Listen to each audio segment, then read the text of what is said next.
The mythical founding of Rome, Romulus and Remus.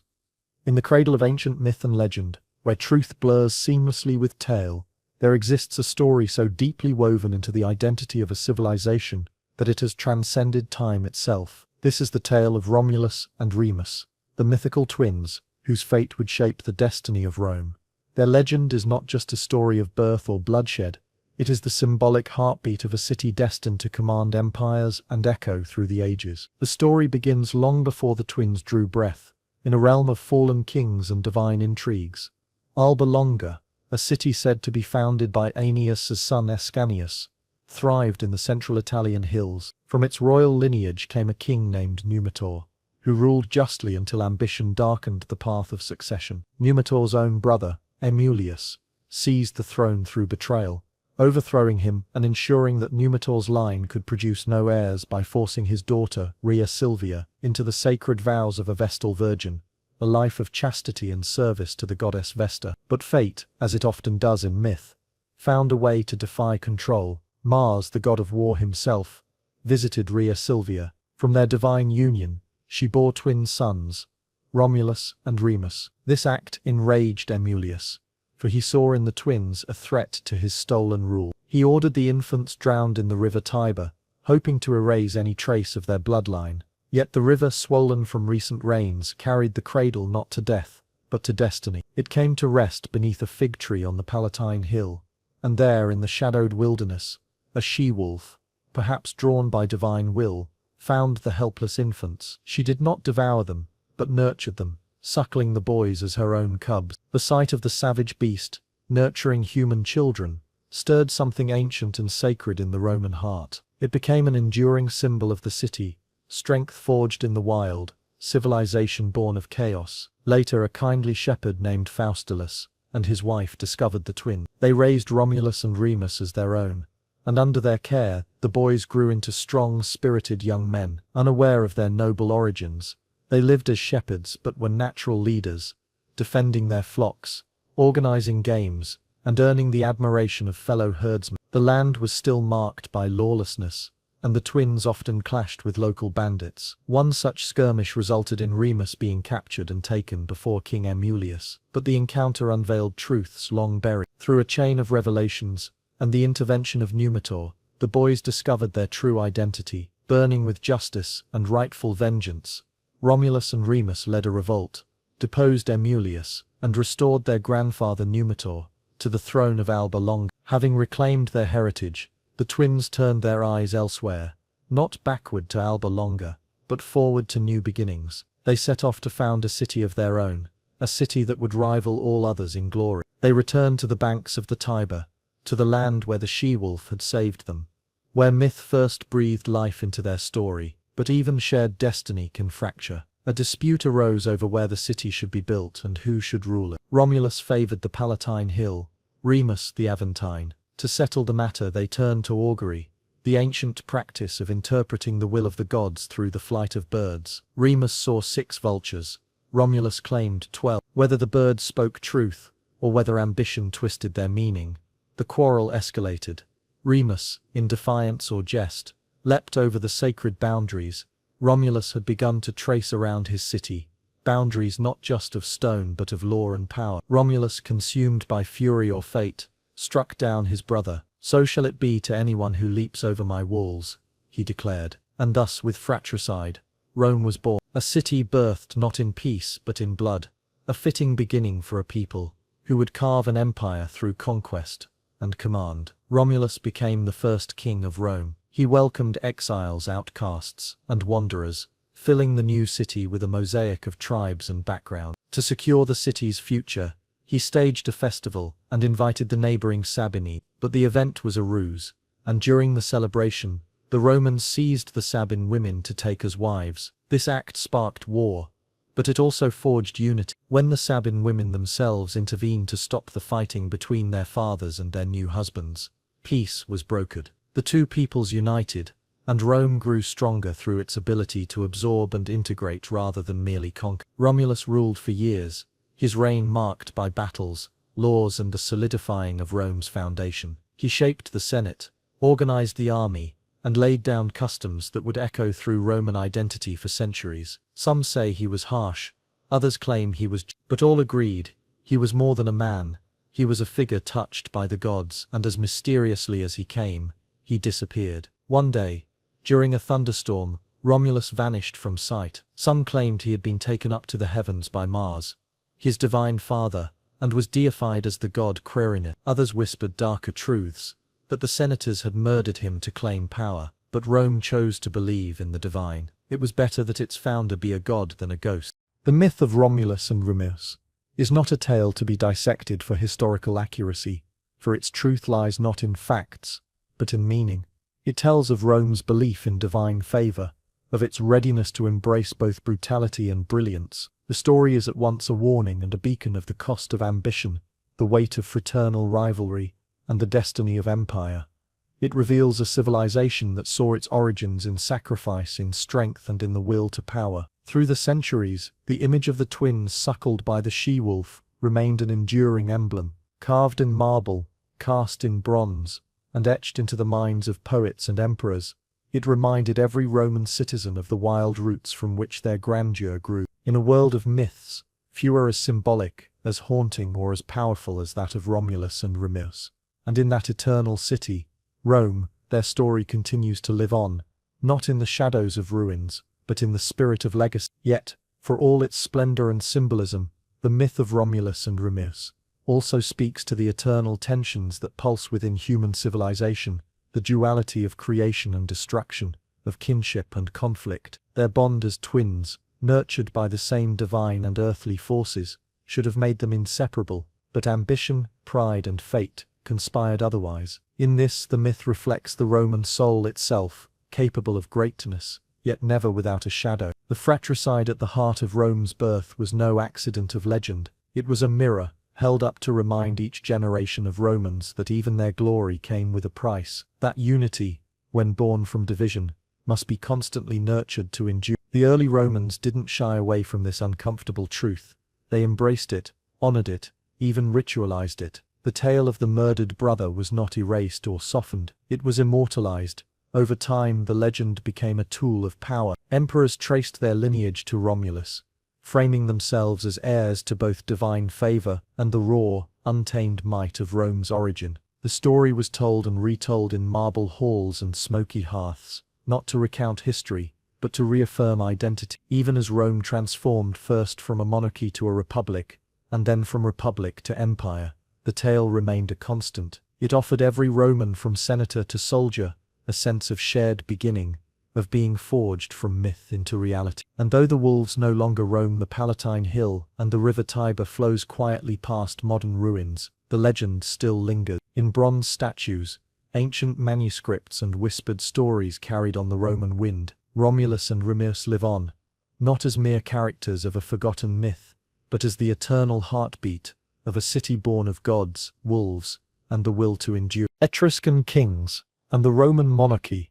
The story of the Etruscan kings and the Roman monarchy begins in a time before Rome became an empire, before the legions marched across Europe, and before Latin was the language of laws and poets. It begins in the hazy world of early Italy, when myths blended with history and the boundaries between legend and reality were as thin as morning mist. Before the Roman Republic was founded in 509 BCE, Rome was ruled by kings, 7 of them, according to tradition, and at least 3 of those kings were Etruscan. These Etruscans were not simply foreign rulers who seized power. They were deeply woven into the very fabric of early Roman identity, shaping the institutions, architecture, and culture of the city in profound ways. Their rule represents one of the most fascinating and transformative periods in Roman history, a bridge between the mythic founding of Rome and the austere republicanism that would later define it. The Etruscans themselves were a mysterious and sophisticated people who lived in what is now Tuscany, long before Rome rose to power. Their origins remain debated, but what is clear is that they developed a rich and influential civilization, with a distinctive language, powerful city-states, elaborate religious rituals, and impressive engineering skills. By the 7th century BCE, the Etruscans were the dominant culture in central Italy. Their cities were well fortified, their art and metallurgy highly developed, and their religious practices intricate and deeply respected. It is within this context that the fledgling city of Rome found itself positioned on the edge of Etruscan territory, influenced by their culture and ultimately ruled by their kings. Rome's first kings, Romulus, Numa Pompilius, Tullus Hostilius and Ancus Marcius, are traditionally considered Latin or Sabine, their stories wrapped in myth and heroic exaggeration. Romulus, for instance, is said to have founded the city in 753 BCE, after slaying his twin brother Remus. But it is with the fifth king Lucius Tarquinius Priscus that the Etruscan influence becomes undeniable. Priscus, also known as Tarquin the Elder, was an Etruscan noble who migrated to Rome and cleverly rose to power. His reign marked a significant cultural shift. With him came Etruscan art, religion and political institutions. He initiated massive public works projects that would shape the physical landscape of Rome for centuries. The Cloaca Maxima, one of the world's earliest sewer systems, is often attributed to his reign. He also began construction on the great temple of Jupiter Optimus Maximus, on the Capitoline Hill, a clear sign of Etruscan religious grandeur, blending with Roman ambition. Tarquin the Elder's reign also showcased a more structured monarchy, with the king acting not just as a warrior and judge, but as a religious leader and urban planner. His court displayed the ceremonial pomp and grandeur, typical of Etruscan elites: purple robes, ivory thrones, and lictors bearing fasces, all symbols of power that Rome would adopt and adapt for centuries. The Senate, though advisory, began to show signs of tension with monarchical power, foreshadowing conflicts that would one day erupt into a full political revolution. Tarquin's successor, Servius Tullius, is another figure with possible Etruscan ties, though his origin is murky. Legends describe him as either the son of a slave or a foreigner, taken in by the royal family. Regardless of his true roots, Servius transformed Rome from a tribal settlement into a more organized state. He is credited with creating the census system that categorized citizens based on wealth and military obligation, laying the groundwork for Rome's later class divisions, patricians and plebeians. His reforms also divided the city into administrative regions and organized military service based on property, ensuring that political participation was linked with civic duty and wealth. These developments strengthened Rome's internal cohesion and gave it the structural backbone necessary for future expansion. But Servius Tullius's rule ended in blood. He was murdered in a palace coup led by his own daughter and her husband, Lucius Tarquinius Superbus, Tarquin the Proud. With Tarquin the Proud, the Etruscan domination of the Roman monarchy reached its peak, and its fall. Superbus's reign was marked by tyranny, fear and unchecked ambition. He ruled without consulting the Senate, used violence to eliminate political rivals, and pushed grand construction projects, such as the completion of the Temple of Jupiter, to glorify his rule. He maintained close ties with other Etruscan cities and styled himself as an autocratic monarch, more in line with the kings of the East than the earlier Roman leaders. Yet it was not his despotism alone that ended the monarchy. It was an outrage. According to tradition, Tarquin's son Sextus Tarquinius committed a heinous crime by assaulting a noblewoman named Lucretia. Her suicide after revealing the abuse sparked widespread rebellion. Her death became a rallying cry for the end of tyranny, and the Roman people, led by Lucius Junius Brutus and other nobles, rose up to overthrow the monarchy. Tarquin and his family were expelled, the monarchy abolished, and the republic born. This moment in Roman history is drenched in symbolism: a rejection of tyranny, a commitment to shared governance, and the beginning of a new political chapter that would last for nearly 5 centuries. Though the Etruscan kings were cast out, their legacy endured. The Romans inherited their religious rituals, their engineering skills, and their sense of ceremonial power. Many Roman institutions and symbols, like the fasces, used by Roman magistrates and later adopted by various modern regimes, originated from Etruscan traditions. The early temples, the forum, and even the structure of Roman political office bear traces of Etruscan influence. Despite their later portrayal of Etruscan kings as despots and foreign interlopers, the Romans never truly shook off the cultural and institutional blueprint they inherited from them. This complex relationship of influence and rejection, of adoption and revolt, defines the Etruscan legacy in Rome. The Roman monarchy, often romanticized or vilified in later retellings, was a period of foundational growth. It was during these centuries under kings that Rome transitioned from a loose collection of settlements into a city with walls, forums, temples, and a budding political identity. It was a crucible in which Roman ideas of leadership, religion, and civic structure were forged. The story of the Etruscan kings and the Roman monarchy is not merely a tale of rulers and reigns, it is the story of a civilization in the making. It reminds us that Rome's greatness did not spring from the ground fully formed, but was built on the wisdom, mistakes, and ambitions of those who came before, foreigners and locals, kings and citizens, tyrants and reformers alike. Their rule may have ended in disgrace, but their impact became eternal, hidden in the marble and stone of the city they helped build, and echoing in the laws and institutions that followed. As Rome looked forward to its republican destiny and imperial future, it never fully turned its back on the shadows of its monarchical past,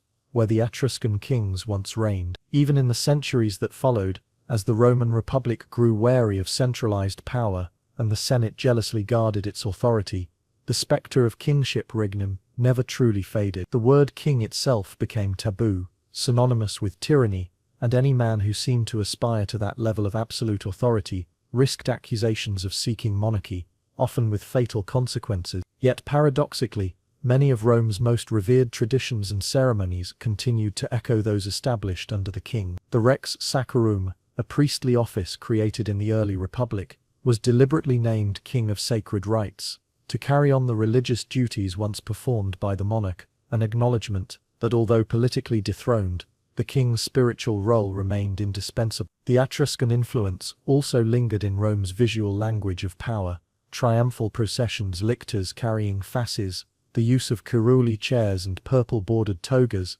These were not republican inventions, but remnants of Etruscan courtly display. Even Rome's greatest leaders in later centuries, Julius Caesar, Augustus, and the emperors that followed, would revive many monarchical symbols to legitimize their authority. In this way, the legacy of the Etruscan kings, though politically dismantled, lived on through form, function, and ritual, buried deep in the Roman soul. The 12 Tables, Rome's first written laws. In the heart of ancient Rome, long before emperors ruled and legions marched across continents, there emerged a simple but powerful idea: the law should be written for all to see. It was an idea born not from philosophical musing or royal decree, but from necessity, a need to bring order, fairness, and clarity to a society in turmoil. That idea took form in what became known as the 12 Tables, the first written laws of Rome, etched into bronze and displayed in the Forum for every citizen to read. They were not elaborate, nor were they particularly philosophical. They did not dream lofty dreams of justice or explore the nature of human rights, but in their stark simplicity and rigid clarity, they laid the foundation for legal systems that would echo through centuries and shape the very way we understand law today. Before the 12 Tables, Rome's legal landscape was a murky one, filled with inconsistencies and dominated by the elite. Laws were unwritten and known only to a select group of patrician magistrates, the judges and priests who interpreted them at will. This made justice arbitrary, open to manipulation, and tilted heavily in favor of those with status and connections. The plebeians, or common people, found themselves at the mercy of this secret legal code. Disputes, punishments, and rulings were not measured against any fixed standard, but instead fell into the shifting hands of interpretation. It was a system ripe for abuse, and in time it bred a fierce resentment. The pressure boiled over in the early 5th century BC. Plebeians, frustrated by their legal vulnerability, demanded transparency. They wanted laws that were not hidden behind the marble walls of aristocratic privilege. They wanted certainty, laws that could be read, quoted, and understood. Their demands reached a crescendo, and the Roman Senate, in a rare act of concession, agreed to codify the laws and display them publicly. This moment marked a dramatic turning point, not just for Roman society, but for the concept of law itself. Rome would no longer be ruled by the whims of individuals. It would be governed by rules accessible to all. To accomplish this task, a special commission of 10 men called the Decemviri was appointed around 4. These men were given extraordinary powers, and were tasked with crafting a set of laws that could apply uniformly to every Roman citizen, regardless of class. The Decemviri studied the laws of other cultures, particularly those of the Greeks, who had long been experimenting with codified laws themselves. The result of their efforts was first 10 tables of laws, carved into wooden or bronze tablets, and presented to the people. A year later, 2 more tables were added, completing the 12 tables that would stand as the backbone of Roman civil law. The content of the 12 tables may seem harsh or even bizarre by modern standards. They were written in a compact, almost cryptic style phrases rather than explanations, commands rather than considerations. But they covered a wide range of daily life: property rights, debt repayment, family law, injury, theft, religious observances, and burial customs were all addressed. Some of the laws might seem petty today, such as those prescribing exact retributions for insults or setting the weight of a loaf of bread. Others were brutally strict. For instance, a man who broke the law might be executed, enslaved, or even dismembered. But the key innovation was not their content, it was their visibility. Every Roman, regardless of wealth or status, had the right to read the law and know what was expected of them. The impact was immediate and profound. The 12 Tables offered consistency. They curtailed the unchecked power of magistrates. They granted plebeians the ability to defend themselves, to seek justice, and to hold the powerful accountable. In a world where ignorance of the law had once meant helplessness, knowledge now meant protection. And while the laws did not create equality in a modern sense, Rome remained a deeply hierarchical society. They did establish a common framework, a sense of shared rules that all were bound by. This was a powerful cultural shift, one that emphasized structure over subjectivity, the rule of law over the rule of men. As time passed, the 12 Tables became more than just a legal reference. They became a symbol of Roman identity. Roman children were taught to memorize them. Orators quoted them in court. Jurists used them as a basis for legal reasoning, and even as new laws were added, and Rome transitioned from republic to empire, the spirit of the 12 Tables endured. They were referred to as the fons omnis public, privatique, iuris, the source of all public and private law. They represented a collective agreement that the law should be knowable, stable, and above the whims of any single man. As the 12 Tables took root in Roman consciousness, they also began to reveal the underlying tensions within Roman society. Though they were a victory for transparency, they did not erase the inequalities that divided the patricians and plebeians. In fact, many of the laws still reflected the dominance of the patrician class. For instance, intermarriage between patricians and plebeians remained forbidden, and punishments for crimes often differed depending on one's social rank. Yet even these injustices,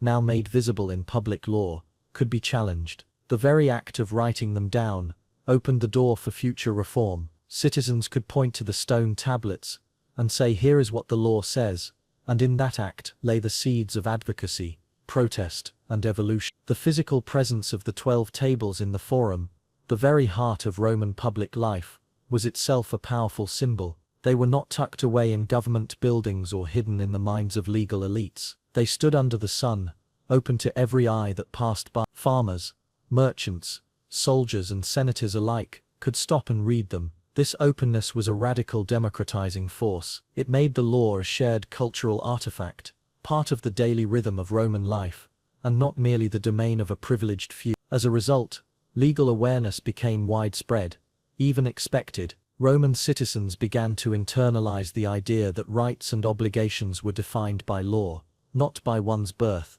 Yet, for all their influence, the 12 Tables were not eternal. The physical tablets themselves did not survive the ravages of time. Fires, invasions, and natural decay eventually destroyed the original inscription. What we know of them today comes from later Roman historians and legal scholars who quoted them, paraphrased them, and embedded them into broader legal commentary. But the absence of the original artifacts did not diminish their importance. In fact, their loss only amplified their mythos. They became in a sense sacred, a lost foundation upon which all later Roman law was built. And build upon them Rome did. The 12 Tables served as the bedrock for centuries of Roman jurisprudence. Over time, the legal system expanded and adapted, introducing new procedures, court structures, and forms of appeal. Praetors, judicial magistrates, were granted the authority to interpret and apply the law more flexibly, allowing the system to grow without abandoning its roots. Legal scholars and jurists contributed volumes of commentary, refining the principles embedded in the 12 Tables, and exploring their implications in new contexts. This accumulation of legal thought culminated in what became one of the most sophisticated legal systems in the ancient world. Perhaps what made Roman law so enduring was its ability to evolve while retaining coherence. Even as Rome became an empire, ruling over vast territories and diverse populations, It relied on the structure laid down by the 12 tables. Local customs were often respected, but always within the framework of Roman legal thought. Citizenship and its associated legal rights became tools of both inclusion and control, and when the empire began to fracture, Roman law remained one of its most stable legacies, preserved by scholars, copied in monasteries, and eventually rediscovered in medieval Europe. The influence of the 12 tables did not end with the fall of Rome. During the Renaissance, when Europe experienced a renewed interest in classical antiquity, scholars and jurists turned back to Roman law as a model of rational, codified order. The rediscovery of Roman legal texts helped shape the development of civil law systems across continental Europe. In countries like France, Germany, Italy, and Spain, the principles laid down in Roman law, starting with the 12 tables, became the backbone of legal codes that govern millions to this day. Even legal systems that followed different traditions, such as common law in England, and later the United States, were indirectly influenced by Roman ideals of justice, procedure, and due process. But what is perhaps most fascinating is how the 12 tables also shaped Roman values beyond the courtroom. Law was not just a set of rules, it was a mirror of Roman identity. It taught discipline, respect for authority, the importance of property, the obligations of family, and the seriousness of contracts. These values bled into every aspect of Roman culture, from politics and military service to religion and household life. To be Roman was in many ways to live within a web of legal relationships that defined one's duties, rights, and place in society. Even children were drawn into this legal consciousness. They memorized sections of the 12 tables in school, reciting them like sacred texts. This early education served not only to inform them of their rights, but to instill in them a respect for the law as a central pillar of civic life. For the Romans, the law was not just a constraint, it was a source of pride. It was evidence of their order, their superiority over the barbarian world, and their commitment to rational governance. It gave structure to the republic and legitimacy to the empire. In a world often ruled by brute force and divine whim, Rome stood apart as a civilization bound together by reason and written law. The very survival of the 12 tables through cultural memory, despite the loss of the physical tablets, speaks to their importance. Roman poets, historians, and orators referenced them not just as legal benchmarks, but as cultural treasures. They were revered not for their elegance, but for their utility. They were not born of philosophical inquiry, like the dialogues of Plato, or the treatises of Aristotle. They were born of grit, of conflict, of a people who demanded a more just society, and who forged the tools to build it. As Rome grew and transformed, expanding beyond the Italian peninsula into a sprawling empire that touched the shores of Africa, the Middle East and Northern Europe, the 12 tables remained a symbolic core of legal legitimacy. They were quoted in courtrooms, echoed in senatorial debates, and invoked in times of reform and upheaval alike. Even emperors wielding absolute authority often justified their decrees with reference to the foundational principles of the 12 tables, paying homage to a past that had long since become legend. In this way, the tables offered a kind of cultural stability, a common memory that tethered a rapidly changing civilization to its republican roots. But time, inevitably, brought complexity. Roman law grew more intricate as new issues emerged: matters of commerce, international treaties, inheritance, and citizenship. The growing empire had to manage conflicts between Roman citizens and non-citizens, and between different local legal traditions. The Praetorian Edict, issued by the judicial magistrate, known as the praetor, began to play a major role in adapting the law to fit new realities. This edict evolved annually, and allowed praetors to interpret the spirit of the law in ways that bridged gaps in the 12 tables. Rather than rewriting the laws outright, these edicts complemented and expanded them. It was a quiet evolution, practical and flexible, and it revealed Rome's genius, not in inventing perfect systems, but in adapting existing ones to fit the needs of empire. Still, even amid such change, the tables were revered as untouchable. They remained a point of reference, a baseline. They represented the idea that law must be public, must be stable, and must be knowable. It was these ideals, even more than the specific statutes, that came to define the Roman legal mind. Law was not to be wielded like a weapon in the dark. It was to be displayed in the forum, cited in the courts, and taught to the young. It was to be argued, debated, and refined. This tradition of legal reasoning, of engaging with the text and wrestling with its implications, helped birth an entire class of scholars, jurisconsults, who dedicated their lives to interpreting and commenting on the law. Their intellectual efforts produced volumes of legal commentary that preserved the 12 tables in both spirit and substance. These jurists became essential to the legal ecosystem of Rome. Their opinions were sought by magistrates, senators, and even emperors. Over time, their interpretations were compiled and collected, forming the early foundations of what would later become Roman jurisprudence. And though these scholars lived centuries after the decemviri first carved the laws into tablets, they treated the tables with a kind of reverence usually reserved for religious scripture. The language of the tables, sharp, minimal, often abrupt, was studied and unpacked, word by word. These were not just laws, they were fossils of an earlier Rome, embedded with the DNA of a civilization. Rome's expansion in Italy, the Latin and Samnite Wars. In the centuries following the founding of Rome, the city began its slow but determined ascent from a local power into the dominant force of the Italian peninsula. But this rise was anything but inevitable. It was forged through diplomacy, resilience, and above all, warfare. Central to this transformation were two prolonged and brutal conflicts, the Latin Wars and the Samnite Wars. These struggles would not only shape the destiny of Rome, but would also test its capacity to adapt, endure, and innovate in the face of formidable adversaries. By the 4th century BCE, Rome had already solidified its control over much of Latium, but it was not yet the sole power in central Italy. Surrounding the fledgling republic were various independent Latin cities, loosely allied with Rome, but increasingly resistant to its growing influence. These Latin communities, Albans, Oricians, Lanuvians and others, shared language, religion, and customs with Rome, yet they remained politically independent. At first, the Romans had formed a mutual defense pact with the Latin League, a confederation of these cities, to stand against external threats.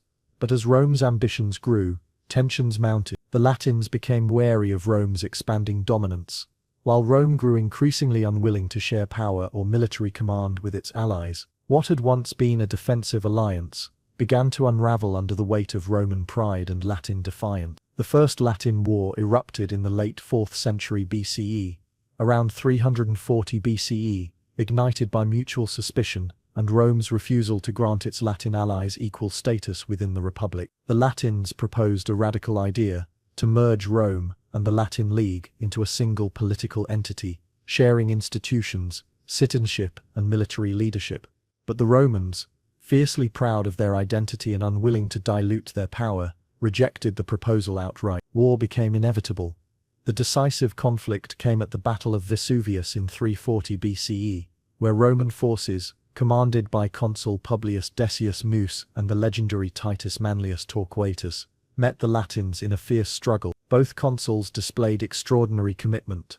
Decius Mus even performed the ritual of devotio, sacrificing his own life in battle to secure divine favor for Rome. That battle marked a turning point. Despite the heavy cost, the Romans emerged victorious, and over the next 2 years, they systematically dismantled the Latin League. Rather than subjecting the Latin cities to destruction or outright domination, Rome pursued a more strategic approach, one that would become the hallmark of its imperial expansion. The Romans integrated many of the Latin communities into their growing state, granting varying degrees of citizenship and autonomy. Some were given full Roman citizenship, others partial rights without the vote, and still others were left as allies, with obligations to provide troops, but no political influence. It was a brilliant blend of coercion and inclusion, Rome's famous policy of divide and rule. Through this method, Rome neutralized potential rivals and transformed former enemies into instruments of its military power. But even as the Latin League faded into memory, a new and even more dangerous opponent emerged in the rugged mountains of central and southern Italy, the Samnites. Unlike the Latins, the Samnites were not urbanized in the Roman sense. They were tribal, warlike, and fiercely independent. Their territory, Samnium, sprawled across the central Apennines, a region of steep hills, narrow passes, and natural fortresses. The Samnites were well versed in guerrilla tactics and hit-and-run warfare, making them a difficult and unpredictable adversary. Rome's encounter with the Samnites would become one of the longest and most grueling conflicts in its early history, stretching across 3 separate wars over nearly half a century. The First Samnite War began in 343 BCE, sparked by a dispute in the Campanian region, where the city of Capua appealed to Rome for protection against Samnite aggression. Rome saw an opportunity to extend its influence into the wealthy plains of Campania, and intervened, defeating the Samnites in a series of engagements. However, the war was relatively brief and inconclusive, ending in a treaty that reflected Rome's pragmatic approach, temporary peace in exchange for control over a strategically valuable region. But it was only the calm before a much greater storm. The Second Samnite War, lasting from 36 to 304 BCE, was a far more brutal and consequential affair. It began with Rome's attempt to establish a colony at Fregillae, in territory the Samnites considered theirs. Enraged by this perceived encroachment, the Samnites retaliated with overwhelming force. The war would expose Rome's vulnerabilities and resilience in equal measure. Early on, Rome suffered one of its most humiliating defeats in history, the Battle of the Caudine Forks in 3C. Trapped in a mountain pass, the Roman army was forced to surrender without a fight. The Roman soldiers were made to pass under a yoke of submission, a symbolic and deeply humiliating gesture. Though the terms of surrender were lenient, the psychological blow was immense. Yet Rome refused to break. Despite the humiliation, the Republic reorganized, rebuilt its forces, and learned from its mistakes. Rome began to invest in road networks like the Via Appia, enabling faster troop movements and better supply lines through difficult terrain. It also refined its military organization, slowly shifting from the rigid phalanx formations of old to a more flexible system of maniples units that could adapt to the broken landscape of Italy. The Samnites, while formidable, found themselves increasingly on the defensive as Rome pressed deeper into their territory. By 3004 BCE, the Samnites had been forced to sue for peace. Though not a total victory, Rome had gained significant territory and allies in central Italy, but the fire had not been extinguished. A generation later, the Third Samnite War broke out in 2098 BCE, as Rome faced a grand coalition of enemies, including the Samnites, Etruscans, Umbrians, and Gauls. It was a true existential threat, an alliance of Rome's most dangerous adversaries, each hoping to check Roman expansion once and for all. The Third Samnite War would culminate in the monumental Battle of Sentinum in 2095 BCE. It was one of the largest and bloodiest battles in early Roman history. Roman consuls Quintus Fabius Maximus Rullianus and Publius Decius Mus led the Roman legions against a diverse enemy alliance. Once again, the ritual of devotion was performed. Decius Mus, like his father before him, sacrificed himself in battle to inspire the troops and secure the favor of the gods. The Romans, driven by this act of divine patriotism and hardened by decades of war, achieved a stunning victory. The alliance collapsed, and one by one, Rome's enemies were subdued. By 2090 BCE, the Samnites had been decisively defeated. Rome imposed harsh terms and established colonies throughout Samnium to prevent future uprising. The Etruscans were brought into the Roman fold through diplomacy and force, and the Gallic threat receded. With the conclusion of the Samnite Wars, Rome emerged as the unchallenged power of central Italy. The entire region, once a mosaic of competing tribes and independent city-states, was now either directly controlled by Rome or bound to it by treaty. But beyond the territorial gains and the military triumphs, the real legacy of these wars lay in the transformation of the Roman Republic itself. The years of continuous warfare had forged a military culture of discipline, endurance, and innovation. Rome had developed a system of expansion that allowed for flexible integration of conquered peoples, combining the carrot of partial citizenship with the stick of military obligation. The Republic had also laid down the critical infrastructure, roads, colonies, and alliances that would support its future conquests across the Mediterranean.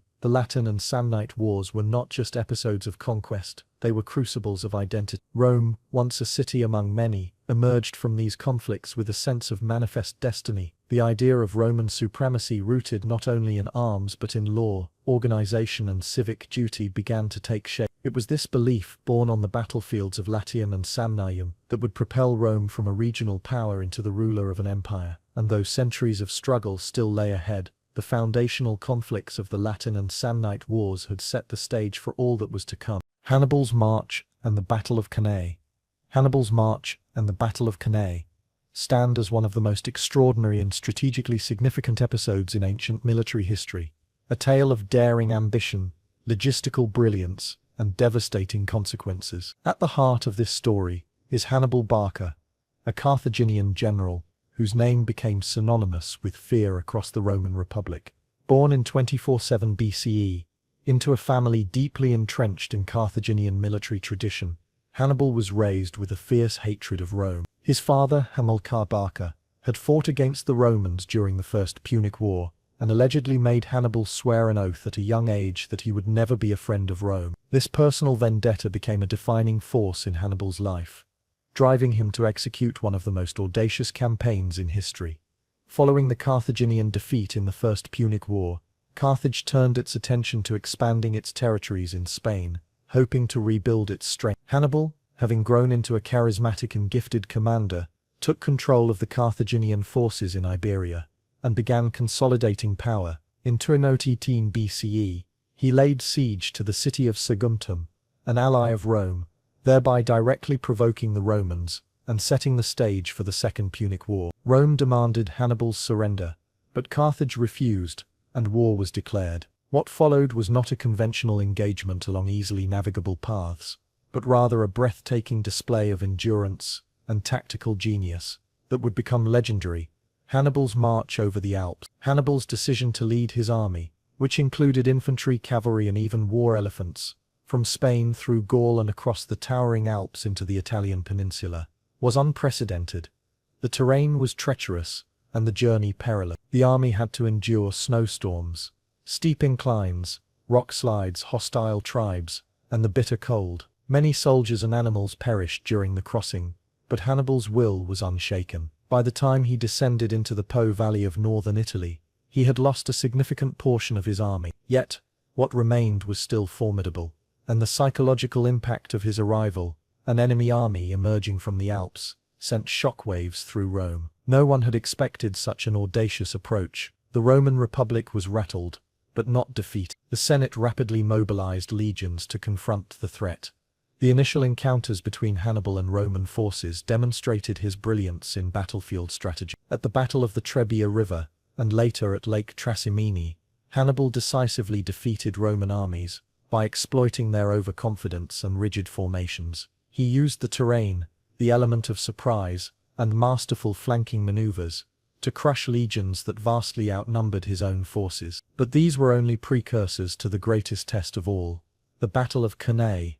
In 216 BCE, the Romans, determined to end Hannibal's campaign, assembled one of the largest armies in their history, estimated at around 80,000. The consuls Lucius Aemilius Paulus and Gaius Terentius Varro commanded this massive force, driven by political pressure and the desire for a decisive victory. Hannibal, with a smaller army of around 50,000 composed of Libyans, Spaniards, Gauls, and Numidian cavalry, took up a position near the town of Cannae, in Apulia, southern Italy. The area offered wide, flat plains, ideal for cavalry movements, something Hannibal was keen to exploit. The stage was set for what would become one of the most studied and celebrated tactical maneuvers in military history. Hannibal arranged his troops in a crescent formation, placing his weakest troops, mostly Gauls, in the center, with stronger, more disciplined African infantry on the flank. His cavalry, especially the swift and deadly Numidian horsemen,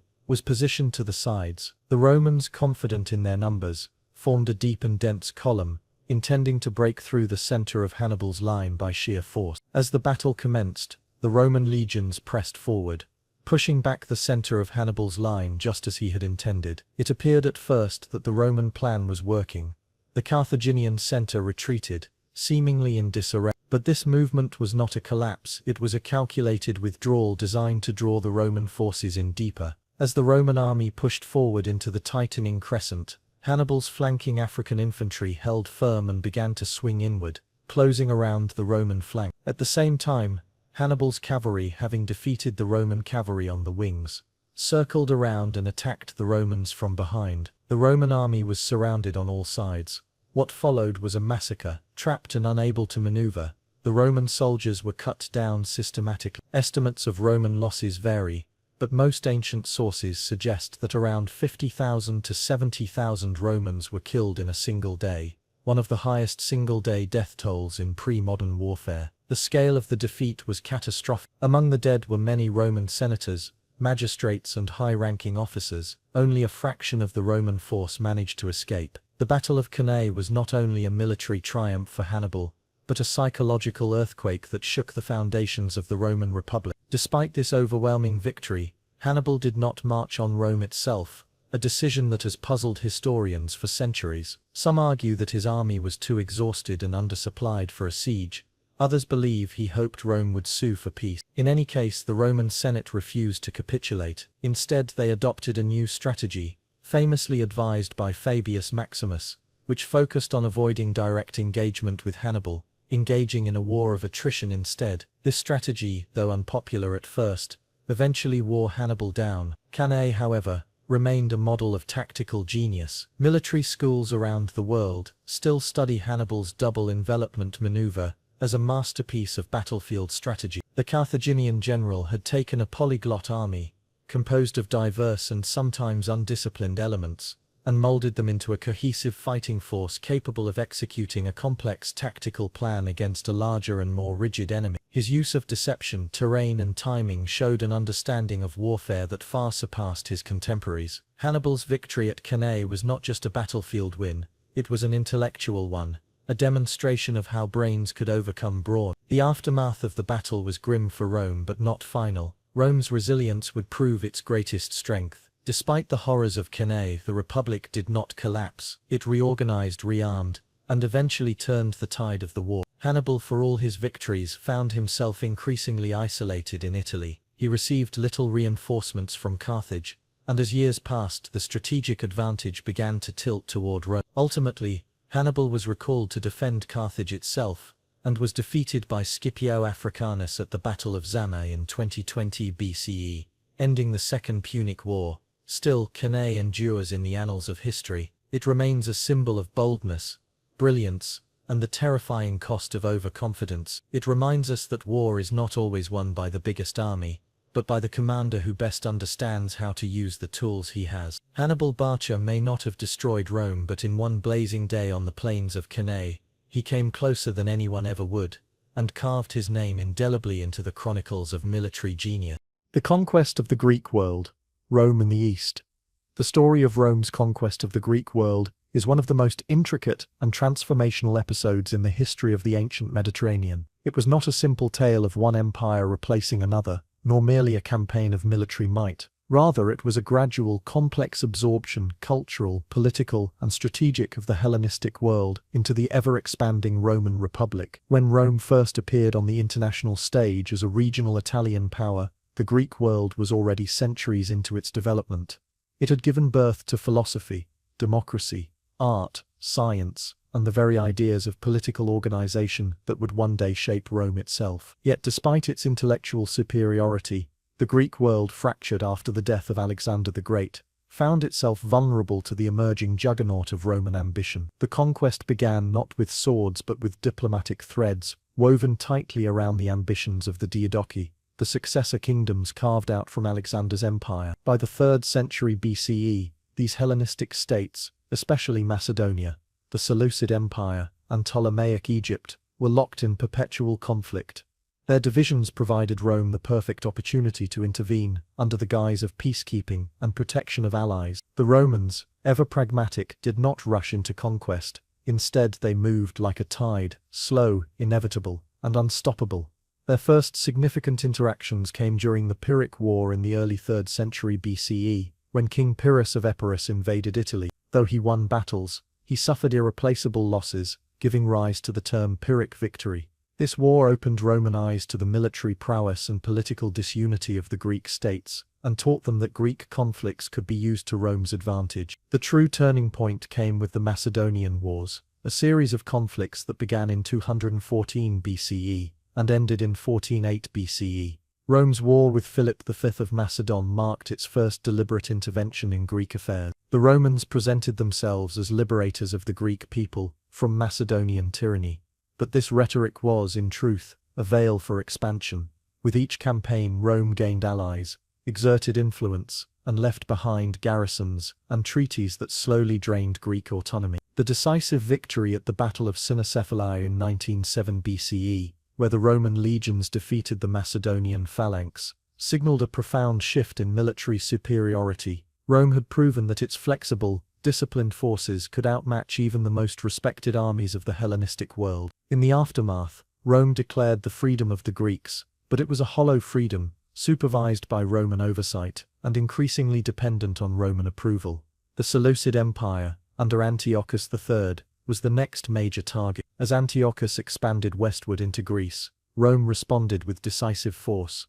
The Roman general Scipio Asiaticus, brother of the famed Scipio Africanus, defeated Antiochus at the Battle of Magnesia in 9. The victory crippled Seleucid ambitions in the west, and forced the Treaty of Apamea, which stripped Antiochus of territory and ensured Roman dominance over Asia Minor.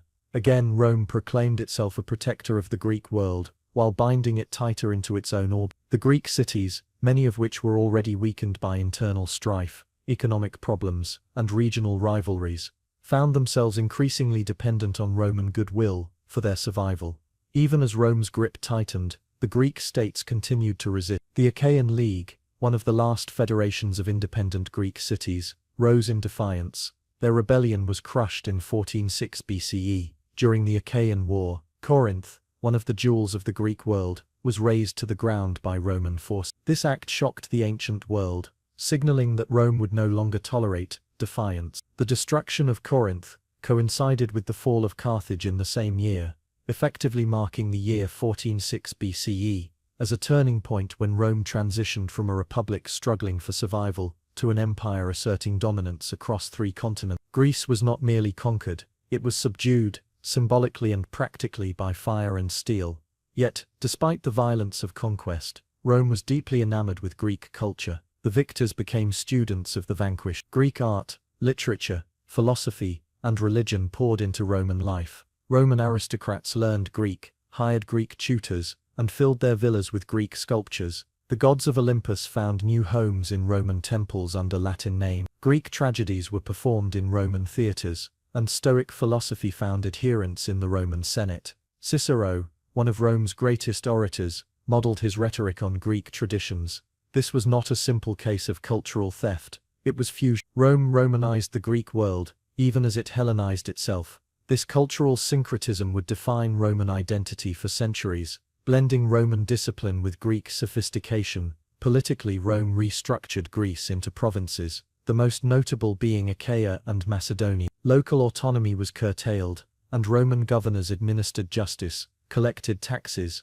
and enforced Roman laws. However, this was done with a degree of subtlety. Rome often preserved local customs and allowed cities to maintain their own magistrates and councils, provided they did not threaten Roman authority. This pragmatic governance allowed Rome to maintain control without constant military occupation. It also gave rise to a class of Greek elites, who aligned themselves with Roman power, serving as intermediaries between the local populace and the imperial bureaucracy. As Roman presence deepened, so did its infrastructural impact. Roads, aqueducts, and public buildings began to dot the Greek landscape, bearing Latin inscriptions and honoring Roman emperors. Trade flourished under Roman stability. Greek ports thrived, and markets expanded. Goods, ideas, and people flowed more freely than ever before. Rome's conquest, for all its brutality, also brought a level of peace and integration that allowed Hellenic cities to recover from centuries of warfare. But this peace came at a price. Greek political independence was gone. The democratic ideals of Athens, the military pride of Sparta, and the regal power of Macedon were now stories of the past, studied by Roman historians and admired by Roman senators, but no longer active forces in world affairs. In the eastern Mediterranean, Rome's conquest of the Greek world had a ripple effect. The once great Ptolemaic kingdom of Egypt survived as a nominally independent ally, but was essentially a Roman puppet. The Hellenistic states that had once stood tall after Alexander's death now found themselves either directly under Roman rule or fully dependent on Roman support. This transformation was not immediate. It unfolded over generations, through battles, diplomacy, treaties, and betrayal. The legacy of Alexander's empire faded, replaced by the Pax Romana. Yet this process also transformed Rome. Contact with the Greek world exposed Roman minds to new forms of expression, art, and governance. The Stoics taught the Romans about duty and endurance, while the Epicureans whispered of pleasure and freedom. Greek architecture influenced Roman temples, theatres, and public baths. Even the concept of empire itself, rule over diverse peoples across vast distances, was refined through Roman exposure to Hellenistic models of governance. The Roman Senate, while proud of its republican traditions, increasingly adopted monarchical behaviors inspired by the Hellenistic court. The line between consul and king began to blur. The final absorption of the Greek world occurred with the transformation of the Roman Republic into the Roman Empire. Augustus, the first emperor, positioned himself not just as the ruler of Rome, but as the inheritor of a Mediterranean world that now included Greece as its intellectual heart. He restored many Greek temples, supported Greek cities, and participated in traditional festivals. His reign marked the formal integration of Greece into a new Roman identity, one that was imperial, multicultural, and deeply indebted to Greek heritage. Greek intellectuals flocked to Rome, and Roman poets and historians praised the virtues of the ancient Greek. The education of Roman elites was steeped in Homer, Plato, and Aristotle. Roman law, though uniquely Roman in development, often mirrored the ethical and political reflections found in Greek thought. The rise of military generals, Marius and Sulla. In the turbulent final century of the Roman Republic, two names rose to prominence, casting long shadows over the fate of Rome: Gaius Marius and Lucius Cornelius Sulla. Their rivalry, reforms, and ruthless ambition marked a transformative era in Roman history, one in which the military became the dominant path to political power, and the institutions of the Republic began to falter under the weight of personal ambition. The rise of these two generals not only signaled a new chapter in Roman warfare and politics, but also paved the way for the eventual end of the Republic itself. Gaius Marius was born into a relatively humble equestrian family in Arpinum, far from the traditional aristocratic elite of Rome. Despite his non-patrician origins, Marius was fiercely ambitious. His early military career and service under Scipio Aemilianus, during the Numantine War in Spain, earned him recognition for his discipline and courage, but it was his political savvy and alliance with the powerful Metelli family that first propelled him into the Roman Senate. In a society dominated by the noble few, Marius represented the new man, a novus homo, someone who rose through merit rather than birthright. His ascent challenged the old order and brought fresh tension to the already strained republic. Marius truly came into national prominence during the war against Jugurtha, the cunning and elusive king of Numidia in North Africa. The Senate had struggled to defeat Jugurtha, and the campaign had dragged on with little success. Amid public frustration, Marius took command and turned the tide. He overhauled the military structure, replacing the traditional reliance on property-owning citizens with a revolutionary idea: recruiting landless citizens, the capita centu, into the legions. This decision transformed the Roman military forever. For the first time, Rome's poorest citizens could serve in the army, earn pay, and potentially receive land after their service. In doing so, Marius created a professional army that was loyal not to the state, but to its general, a shift that would have profound consequences for Rome. Marius's victories in North Africa and later in defending Italy from the invading Germanic tribes, the Teutonans and the Cimbri, made him a national hero. He was elected consul an unprecedented 7 times, further cementing his political dominance. However, with power came enemies, and Marius's reforms, especially his reliance on the lower classes, earned him the enmity of the traditionalist Senate. Rome had begun to fracture into two camps: the populares, who supported reforms and drew power from the people, and the optimates, the conservative aristocrats who sought to preserve the old ways. Marius became the champion of the populares, and in time, Sulla would rise as the sword of the optimates. Lucius Cornelius Sulla could not have been more different in background from Marius. A patrician by birth, Sulla had wealth and connections but was considered something of a late bloomer in political circles. His charm, education, and icy determination would, however, prove formidable. Sulla first served under Marius in the Jugurthan War, and it was he who orchestrated the final betrayal and capture of Jugurtha, a success that sparked a lifelong rivalry with his former commander. Sulla believed he deserved the credit, but Marius claimed it, setting the stage for decades of animosity and bloodshed. As Rome continued to reel from internal strife and foreign threats, Sulla's star began to rise. He gained notoriety during the Social War, a brutal conflict between Rome and its Italian allies who demanded citizenship and equal rights. Sulla's leadership in these campaigns showcased his military brilliance and political cunning. But the true tipping point came with the outbreak of the First Mithridatic War. King Mithridates II of Pontus had launched a bloody rebellion in the east, massacring tens of thousands of Romans and Italians in Asia Minor. The command to lead the campaign was initially given to Sulla, but political maneuvering in Rome, driven by Marius and his allies, saw the decision reversed. In an unprecedented act, Sulla marched his legions on Rome itself, the first time in history a Roman general had done so. It was a shocking violation of republican norms, but it would not be the last. With the city under his control, Sulla reinstated himself as commander of the Mithridatic War and departed for the east. In his absence, Marius seized control once more, initiating a brutal purge of Sulla's supporters. The streets of Rome ran red with blood, and Marius, now elderly and increasingly tyrannical, ruled with an iron fist until his death shortly after reclaiming power. What followed was a grim back-and-forth struggle, as Sulla returned victorious from the east, to find Rome again in chaos. He responded with even greater violence. Sulla's second march on Rome marked the beginning of a full-blown civil war. He crushed the remaining Marian forces with ruthless efficiency, and declared himself dictator, a title not used in decades. But Sulla's dictatorship was unlike those of the past, which had been short-term and for emergencies. He used his power to rewrite the Roman constitution, systematically reducing the powers of the tribunes and strengthening the Senate, effectively dismantling the populares reform. But it was his infamous proscription lists, public death warrants for political enemies, that truly revealed the depths of his tyranny. Names were posted across the city, and anyone listed could be killed with impunity. Their property was confiscated, and their families often ruined. Thousands perished, and Rome became a city gripped by fear. The first triumvirate: Caesar, Pompey and Crassus. In the waning years of the Roman Republic, political ambition, personal rivalry, and the fragility of institutional power coalesced into one of the most influential, though unofficial, power-sharing arrangements in Roman history. The first triumvirate, it was an alliance born not out of shared ideology or camaraderie, but out of convenience, calculation, and a mutual hunger for dominance. At its center stood three of Rome's most formidable figures: Gaius Julius Caesar, Gnaeus Pompeius Magnus, known simply as Pompey the Great, and Marcus Licinius Crassus. Each man brought to the table his own strength, military prowess, vast wealth, or political influence, and together they disrupted the fragile republican order, reshaping the course of Roman history. The Republic at the time was reeling from decades of internal conflict and civil strife.